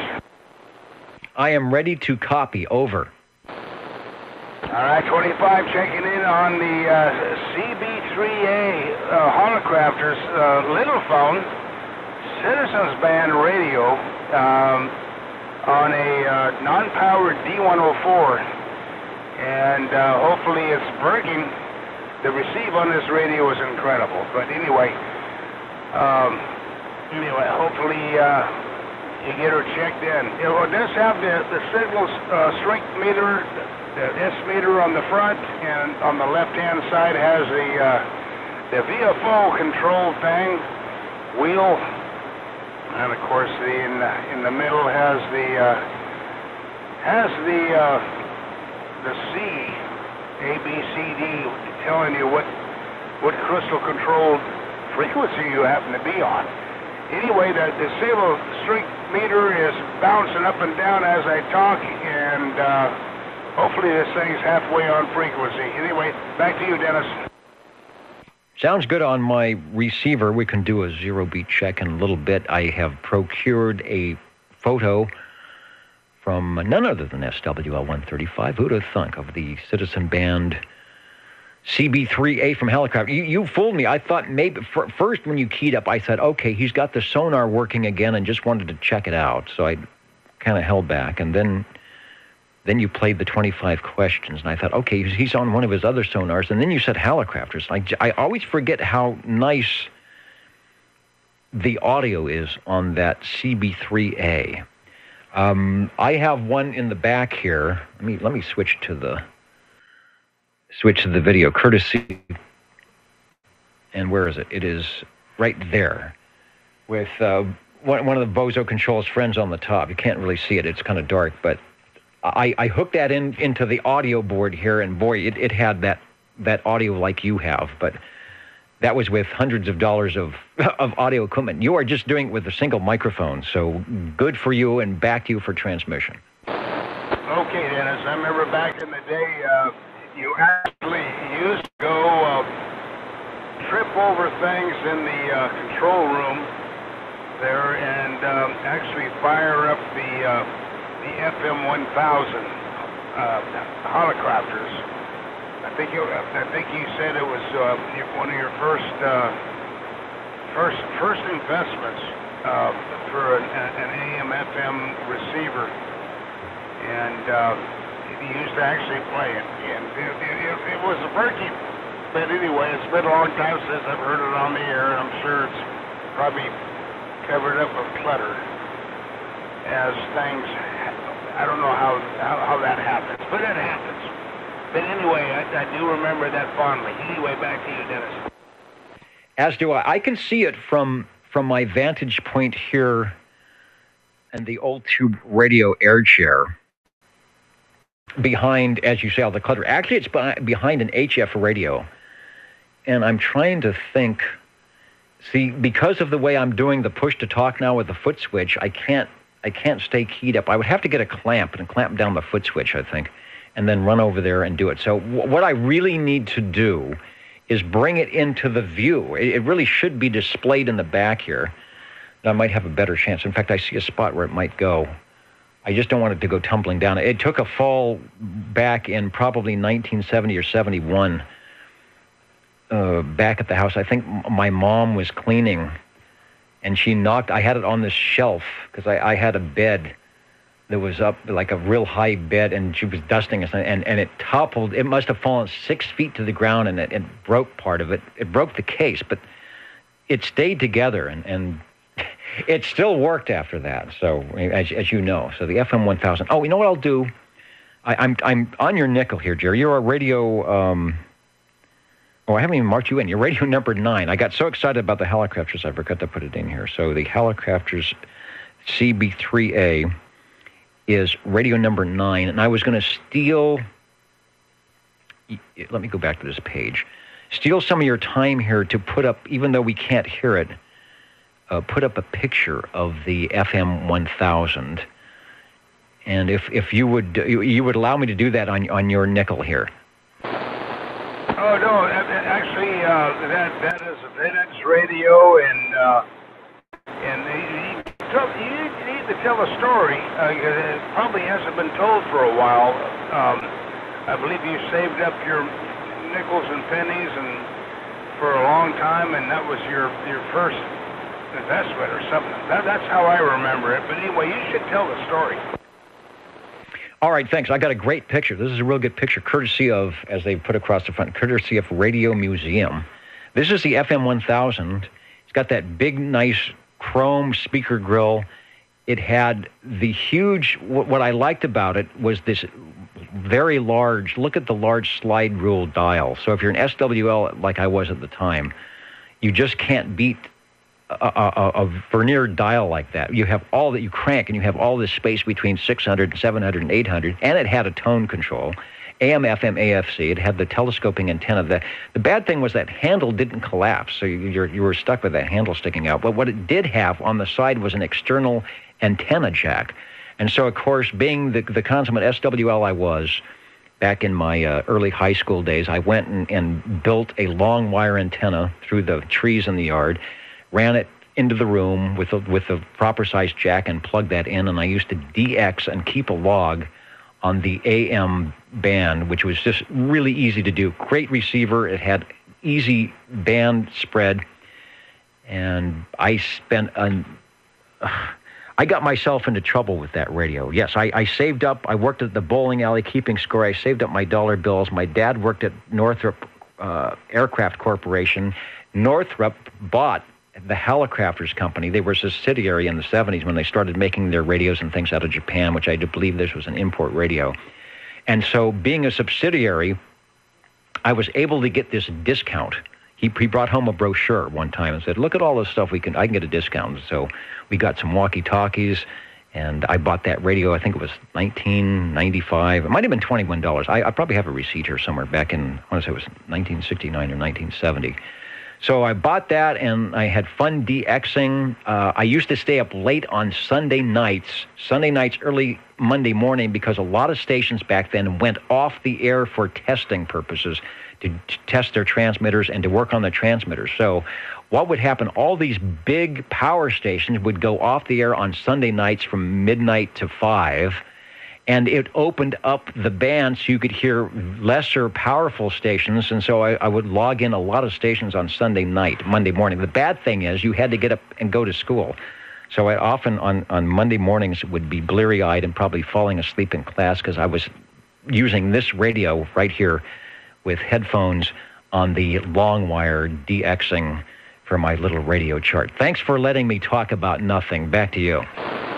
No, that makes perfect sense because it brings back memories of listening to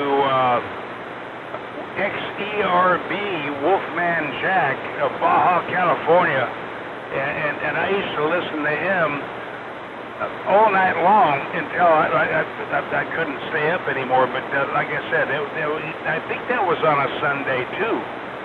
But that's the only time that station would come in strong was at 8. And boy, I just loved listening to the Wolfman Jack and all the good old oldies but goodies and stuff, but it was cool. And then, of course, the phone calls would come in, and he'd hang up on half of them, but he was a lot of fun to listen to. Anyway, good memories. Anyway, back to you, Dennis, and thanks for checking this in. Yeah, the mighty 1090. I'm sure I tuned it in many times on that radio there, because KNX was at 1070 at 50,000 watts, about 3 miles from where I lived. So it had a very wide splattery signal just because of the location. But the XERB Mighty 1090 at 500,000 watts across the border had no problem coming in whatsoever. Radio number 9, thanks for the Helicopter CB3A. You just heard Jerry talking on that with some great audio. And Jerry, concerning your prior radio number 8, the General Radio Telephone MC5, one of our listeners, Vince, who is local here, I think he's tuning us in via the radio, mentioned that his first base was the MC5. So he knows about the tone call and the great audio for that radio. And then he says 8 months later, he became a licensed ham operator. It took me a little bit longer. This was the FM 1000 was my first DX radio, and at that same time, I was also studying to become a ham radio operator. I had the code record from Radio Shack memorized at 78, so I was well on my way. But I used my pennies to buy radios and head off to college, so it wasn't until probably about 11 years after that, 11 or 12 years after that, that I became a licensed radio operator. But I remember the guys talking on the MC5s and all the good stuff. Thanks, Jerry, the Old Tube Radio Network, listening for Radio 10.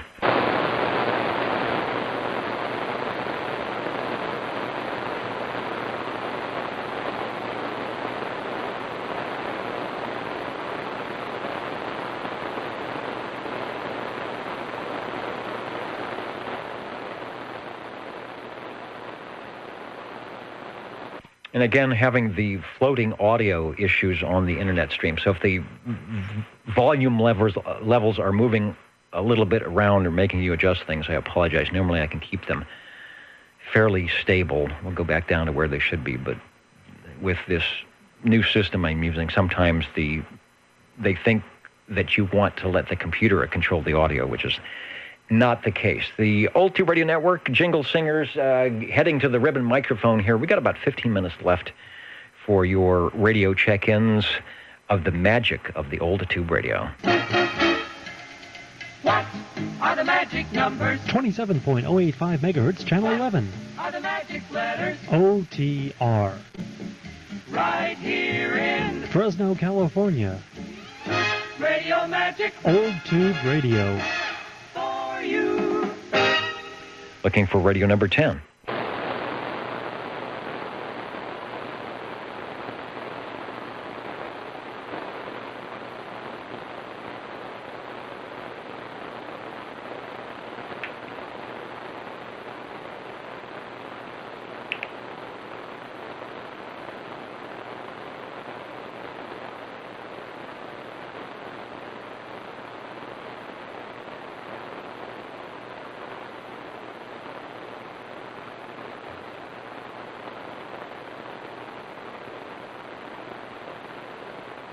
And if you didn't have the General Radio Telephone MC5, as Joy of Lego lets us know, the MC5 was an American rock band from Lincoln Park, Michigan, formed in 1964. So I guess it behooves me to see if I can find a photo of the MC5 rock band and put it up as well. I'll see what I can do. OTR listening.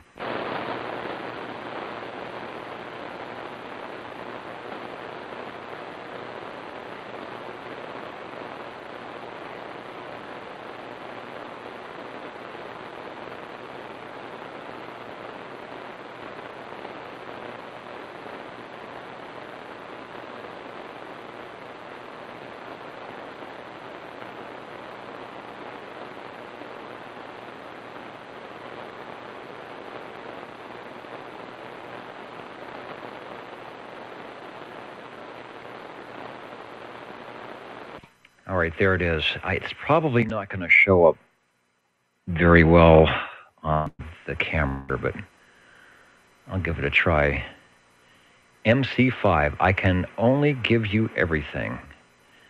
And the flip side, I just don't know, which is my theme song, I think. There they are. That looks pretty 60s rock to me. What are they in front of? I guess it's speakers. It looked like milk crates. There is the other MC5. Thanks, Joy of Lego, for that. And hello to Timtron up there, Pacific Northwest, tuning in.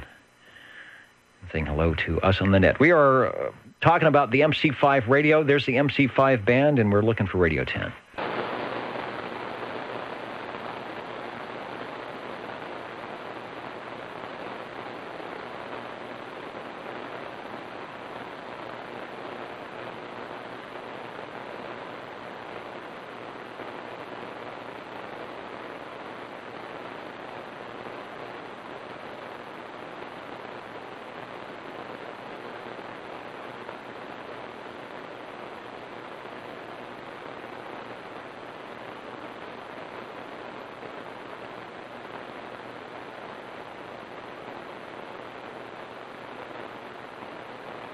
Oh, you've got to be kidding! I was just reading. I was just reading the Wikipedia of MC5, and came across the name of the drummer. So that is a very strange coincidence.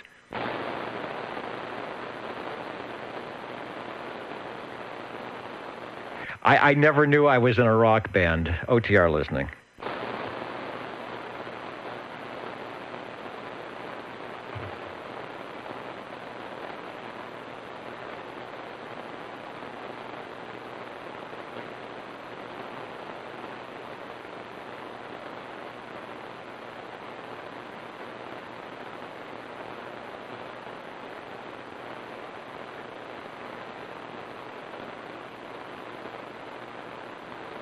And it is the band is quiet tonight. Looking at the R-band loudness meter, and typically the noise level will get into the meter a little bit, but it's not doing that. So we'll see. We'll make some noise here before we have to sign off tonight. Looking for Radio 10.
Well, Tim, I do have, where is it? Maybe we can hear it. I do have let me pop the video back. I've got the J38 key. That's a story. My J38 key here, it's full of wires, but here it is. Might see it on the video. And I used to use that as my push to talk, believe it or not. I had a switch, and it's still on there. There's a switch. I made a base for it. I made a base for the switch. I made a base and put a switch on the base, mounted the J38 to the base, and then I had push to talk, and then you flip it over, and it would go to another jack that would run into the key. So that's been my key forever. And I got that from one of my first Elmers, who at the same time when I had the FM 1000 and my first CB radio was encouraged me to get my license. And I used to send myself code. I made a code oscillator using that J38 key. And I would record it on a little 3-inch reel-to-reel tape and then play it back. Then I got wise and bought the Radio Shack record. But the J38 key still lives. So if I can go with the J38 key, maybe I can fill in for the MC5. OTR, we're looking for Radio 10.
And John asked, do I know of any 10-meter beacons close to me? I don't know of any that are in the Central Valley. There is one.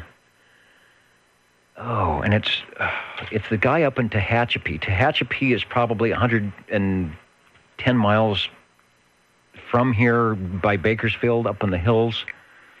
And I want to say it's at 28. It's right near the end of, before you get into the phone portion of the band. And Larry, maybe you know the guy's call. He's the big ham that's up in Tehachapi. It's a 2x1 call. And I think it's FRC. I think it's W6. It's something FRC. I should look that up because that would be the one to listen for. That would be letting you know the Central Valley is coming in. I'll see if I can Google that call. Because I can often hear that ground wave. I can often hear that ground wave because the guy's got really good elevation, but he's over 100 miles away, I think.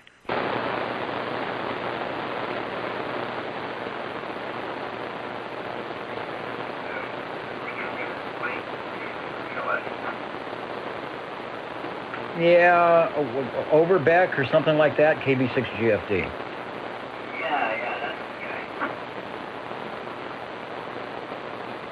But there's a beacon.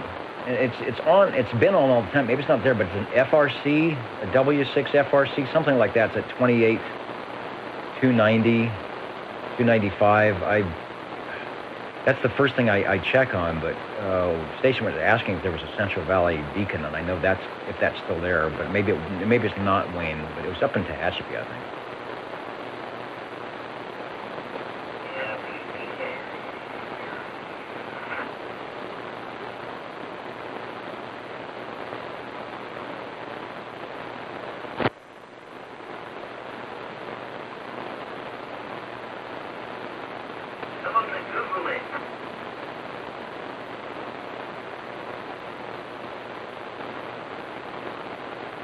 Yeah, that's what I'm trying to do, KB6GFD. Looking for radio number 10. All right, I'll bite at that bait. All right, I've got my pages all messed up here. So first, let me go to the list, because I think there's an empty space where there should be an X in the square, over. Oh, that actually makes me sad. Yeah, empty spaces on the roll sheet, that's not good. Greetings. Let's fill that spot. Greetings from the Radio Lounge. This, of course, is SWL 47 on a radio that's been warming up for 2 hours now. A Robin T123. That is a good thing. I'm checking to see there are no Robins on the list yet. Boy, my handwriting is just so awful here. I'm just going to have trouble reading the list here. So let's fix that. We fixed the SWL issue. 47 is now checked in everywhere. And if I scroll around, I bet I can find a Robin. And what was the model number again, over? Well, this, thankfully, thanks to SWL 20, this is the 123. I think it had some issues a while ago. Well, actually, the microphone on this one did. But this is the Robin T123. There's no Bravo after this model nation. This is the Magic Eye tube radio that started my well, I almost said my whole collection, but it's pretty meager compared to many other folks that are chiming in here. But this is the first radio in my collection. It's perhaps one of the simplest to use. Not the simplest, but one of the simplest to use.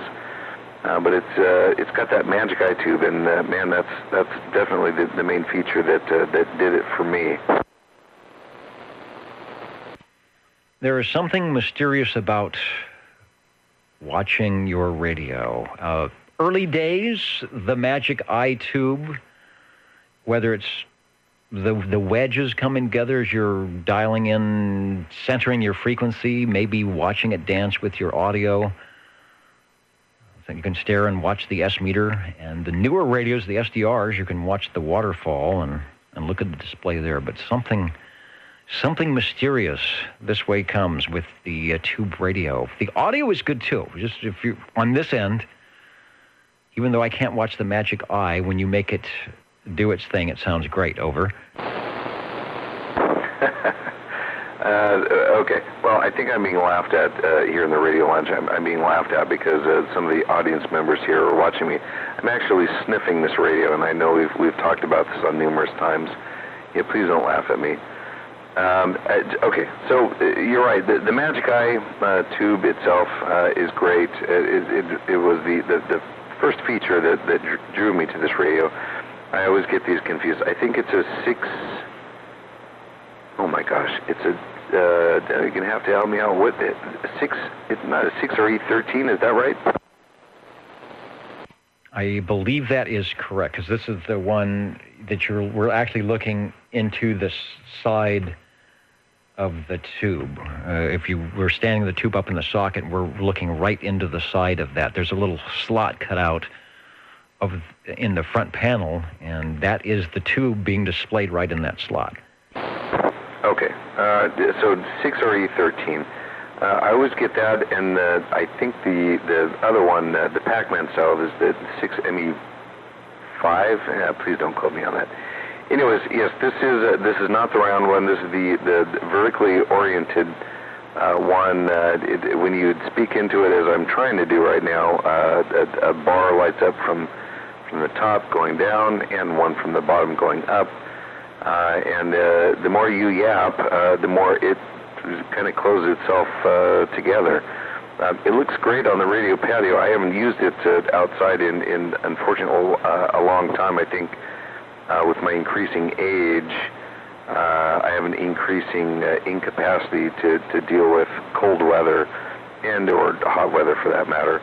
So I haven't used it out on the radio patio in quite some time. But But the Magic Eye Tube is great, and yes, it does smell good. I know that's just a bizarre comment to make, but man, there's something about it. I don't know. There's something about the way these old vacuum tube radios smell when they're really hot that just really excites me. I know that's disturbing. I'm sorry.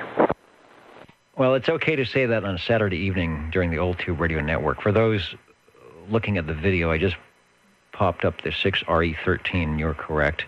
When we're looking at the front of the tube, I have to scroll up and down, and you can see where the little illuminations are for the Magic Eye, but I will go back to our prior shot. And then the other tube, the one that looks like the Pac-Man wedge, you were looking at the top of the tube, so it's mounted horizontally typically, and you look at the top of the tube to do your thing there. So, hey, whatever turns you on, whatever gets you in front of the radio on a Saturday evening is a good thing for us here at the Old Tube Radio Network. Over. Well, there it is. You know, I was involved in a discussion earlier about,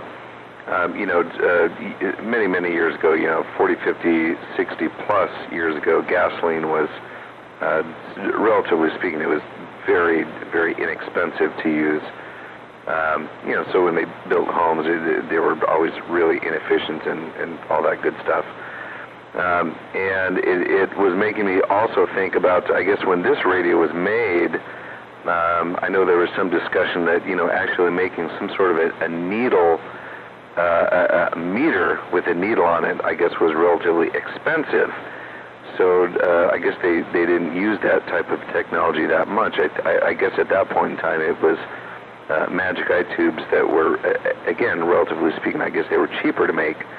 I don't know how much that played on, that mentality played on the manufacture of this radio, because, of course, it's got both. It's got the modulation indicator, which, of course, is the Magic Eye tube, and then it does have the needle meter as well to just kind of tell you about what you're receiving and all that good stuff. But I know on the Gondit that I have, the G11, it only has that Magic Eye tube. So that's just always kind of a peculiar thought that, people were attempting to save money by using Magic Eye tubes, when I think it'd probably be, the exact opposite now. That other analog meters with needles on them would be much more inexpensive than the actually manufacture of Magic Eye tube. I don't know. Whatever your conclusion is, it's definitely a cool feature, and definitely what drew me to purchasing this radio. Yeah, good story, and I never thought of it that way, but no moving parts. You already have tube radio. You need a socket. You plug the tube in, and you just have to design the radio to have a little cutout or something where it looks at the front of the tube. You don't have to engineer a magnet, coil, moving meter, a case, a background that has to be calibrated, then wire it up and fit it in. So, yeah, easy to do, and it will help you do the same thing. They could have had two in there. They could have had, well, you're crystal controlled. If you were not crystal controlled, you could use another one for tuning your receive frequency like they do on a lot of the broadcast, old Zenith broadcast radio. So when you are exactly in tune and you have the strongest signal coming in, like an S meter, then the tube would show full brightness or full scale. So I don't know of any radio that had a double Magic Eye, one for the audio input and then one for the receiver input as well. That would be kind of neat. Probably could be done. Probably would be that hard to make. Radio number 10. We did Radio 10 tonight before we sign off. The Robin T123.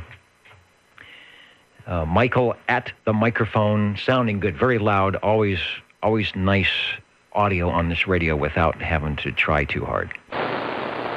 Oh, good. Yeah, I'm glad you said that. I think on my other radios, I definitely have to, especially for this time of night, I have to speak louder than I feel comfortable doing. But yeah, the Magic Eye is definitely indicating that hopefully I'm putting something out. So you've posed an interesting question in my mind, and then I know I'll back out because we might have one or two other folks. Hopefully, they're wishing to check in radios. We're talking about using this kind of the Magic Eye Tube kind of technology in this radio, and then possibly even two. That'd be cool to have two Magic Eye Tubes in there. I can't recall. Do you know offhand of any 11-meter radios that actually had Nixie tubes involved in there? Obviously, that wouldn't be for any sort of modulation or signal strength, but even for channel selectors, did anyone use Nixie tubes in radios? I don't know. At least for all the tube radios we check in, I don't think so. And they were, of course, trying to keep the cost down. This wasn't something they would use in a broadcast facility, of which my first radio and television jobs, we did have items that had Nixie tubes in them, believe it or not. Not unlike our little clock at the top of oldtuberadio.net. I'm trying to think. The other radios that came out, like the Stoner and some of those other ones, were, Nixie tubes were sort of an old-fashioned thing, and they wanted to be digital display, LED-type displays. So I'm thinking they wouldn't even consider that. So I don't think there was any, but I could be wrong, and we have a lot of knowledgeable SWLs that may come up with something to answer your question. But I would be very surprised if, at least for what I would call a Class D citizen band radio, there may have been some radio that would tune that frequency with an all-band, some Harris radio or Gates, something that you could dial into the 11-meter frequency that might have had Nixie tubes on it, but anything that was made for Class D, probably not. Okay. Well, unfortunately, now that I'm my mind has gone to Nixie tubes. Now I think I'm going to have to go online and look up. I think one SWL 135 had mentioned sometime that there were some clips on YouTube about Steve. I'm going to butcher this last name. Steve was whatever. NIAC. He was one of the original founding members of the Macintosh Computer Company. I guess there's some clips of him using someone's Nixie tube wristwatch, which is like really, really, really cool. Pretty ginormous, but pretty cool. And it's been years since I really looked at those clips, but it's food for thought. Look it up and you'll know what I'm talking about. So. Okay, on that, I think I'm going to send it back to you and get out of the way. Again, there might be some other folks wishing to check in. Thank you for letting me check in and use this great Robin. Everyone sounds great on it, especially that guy at the beginning of the show who checked in from the Tower District. It was pretty fun hearing that. But anyways, on that, have a good evening, 73, and back to you, sir. All right, thanks for Radio 10, the Robin T123.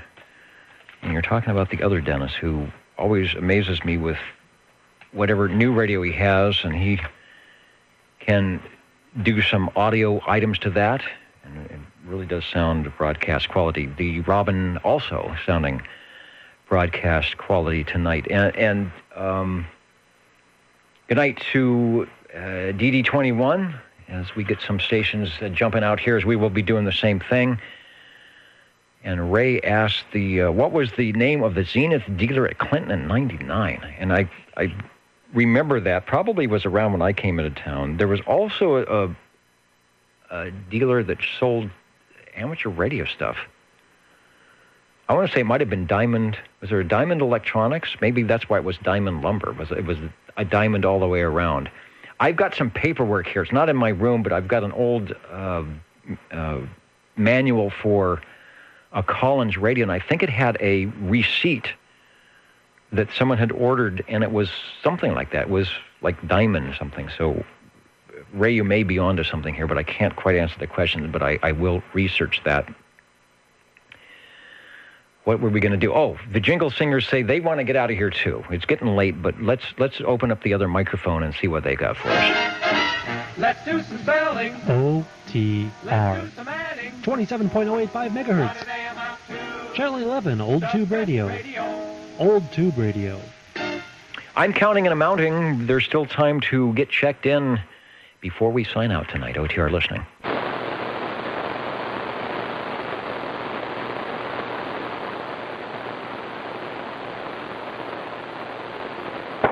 All right, I'm going to ask one last question. This is the one last question frequency. Go ahead. Okay, you were just talking about some place like Clinton in 99, some electronics dealer or something like that. When you got into Fresno, do you recall ever dealing with a place, I think it was Cut Rate Electronics? Yeah, Cut Rate was, I believe they were the one, it was down Stanislaus. They were by Channel 30, but they were down in there was two versions. There was the one that was out in a field, and then the one I remember, you walked down, they were in a basement, like in a basement area downtown. Okay. So, I don't know if you or anyone else that's listening right now could answer this. I went down there when I was much younger, and I thought that was like the coolest place ever. So I went in the thrift store, Yoshi Now, earlier, and every time I go there, catty corner to Yoshi Now, which is right by the Grizzly Stadium, catty corner that, I think that was the old Cut Rate Electronics. I don't know if anyone can even speak of that. I know that's like a bizarre question to ask this late at night, but I think it was. I think it was, right opposite corner from Yoshi Now. But I don't know. We'll see if anyone wants to prove or disprove that theory. Yeah, the guys that could answer that right off the bat are not listening. There'd be a couple of hams like Pat and Ken and people that hung out there, and they'd have some great stories about that. And you could be correct, because what I remember is the Cut Rate that I went to, and I'm going to say when I put up my first tower, I went there, and you had to go downstairs, and it was dark, and just stuff all over, and tables and racks. And I found some of the real nice porcelain, egg porcelain insulators, they're called, when I was putting up my first tower, and I needed a bunch of them. And they like new old stock, where they're wrapped in that really crumply brown paper. It looks like they were on a PG&E truck or something at one time, and it was in that area. So I think you are remembering correctly. All right. Well, I'm super sorry that there aren't more stores like that still around, but yeah, there it is. All right. Have a good evening, sir. All right, and that was 1986, I think, 1987. So they were still around, and as you know, there isn't much around at all in the ways of electronic store. The big ones like Radio Shack, and the local ones that have all basically, as of last year, gone out of business. Let's see, what am I going to say? The Jingle Singers one more time, counting and amounting coming up, and thanks to those who are hanging out late with us tonight here on the Old Tube Radio Network as we wrap it up. You're tuned to OTR, Channel 11, right here in Fresno, California. Stay with us. Old Tube Radio. And be modern. Late check-in. Wow, it's I just had the SWL list in my hand, and I was going over it on page 1. So we will add the X in the square, go to the big board, and put that check in as well for SWL7 over. Thank you very much. Got to catch the last part here anyway. All right, good stuff. And that will add another. We have a lot of SWL check-ins tonight. This might be our 2019 record to beat. Phil, SWL 56 is always good at reminding me at the end of the year to do the stats and totals, and this might be, I should mark this one, this might be one of them. And welcome home. Last call for check-ins, the Old Tube Radio Network.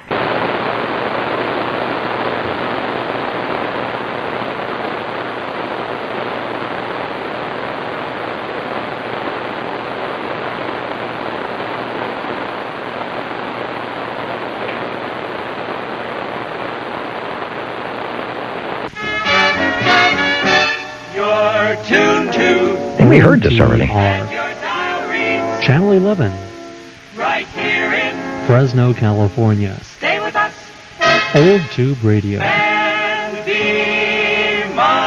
See, that's what happens when they're not paying, when it gets late and they're not paying attention over in the studio, and they forget, they've got the music, in the little, whatever it is, the musical notes.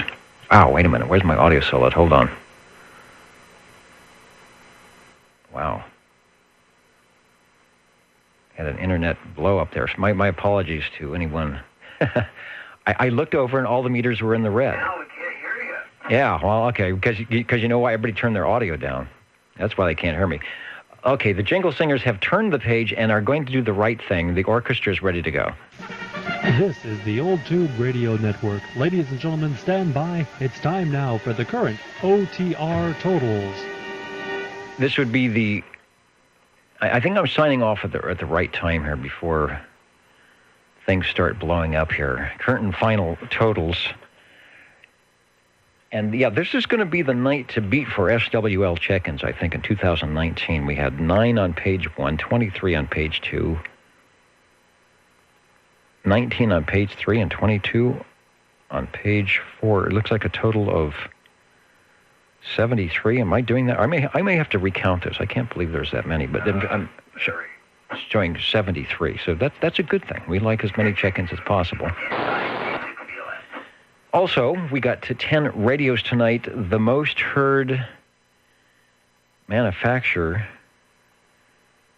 looks like we've got a couple of Eagles, a couple of Brownings, and a couple of Palomars. I think we have a tie between the Palomars and the Brownings. Started off with the R68 T68 Golden Eagle from Clifton Knight. Good to hear 135 at the Microphonium. Cliff, if you're listening or listening to the archives, your signal is down, but it's still above my noise level quite nicely. And so good job on cobbling together the elements there to get checked in. Sounding good. Radio number 2 was the Palomar Skipper. Okay, and what is showing up in the video here? Let me give you a better picture to look at. That's much better. Like, things are blowing up even as I speak. There we go. Palomar Skipper 71B.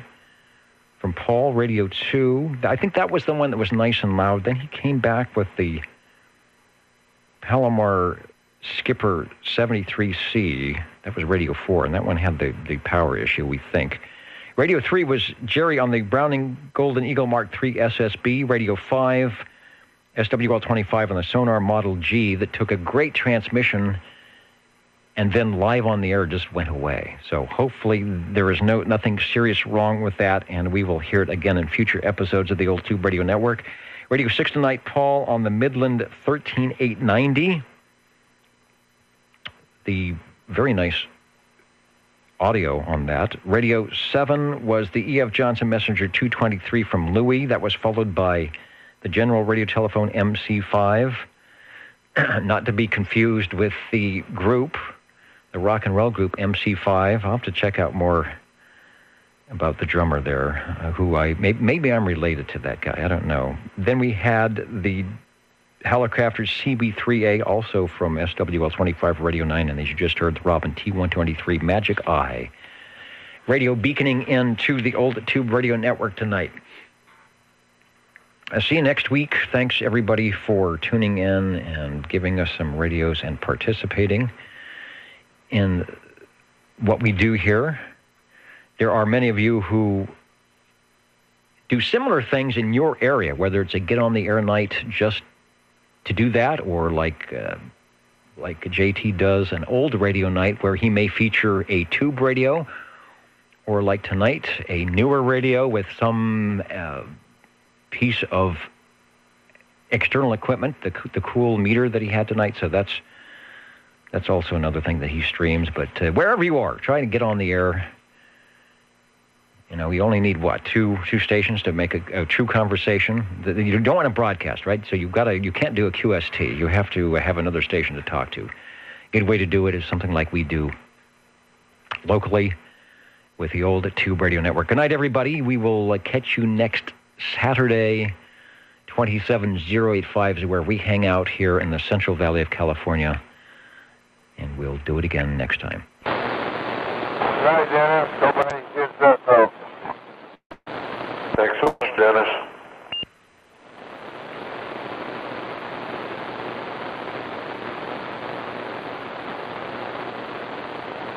And nothing's blowing up, so we'll say goodnight on the video side, wherever you might be.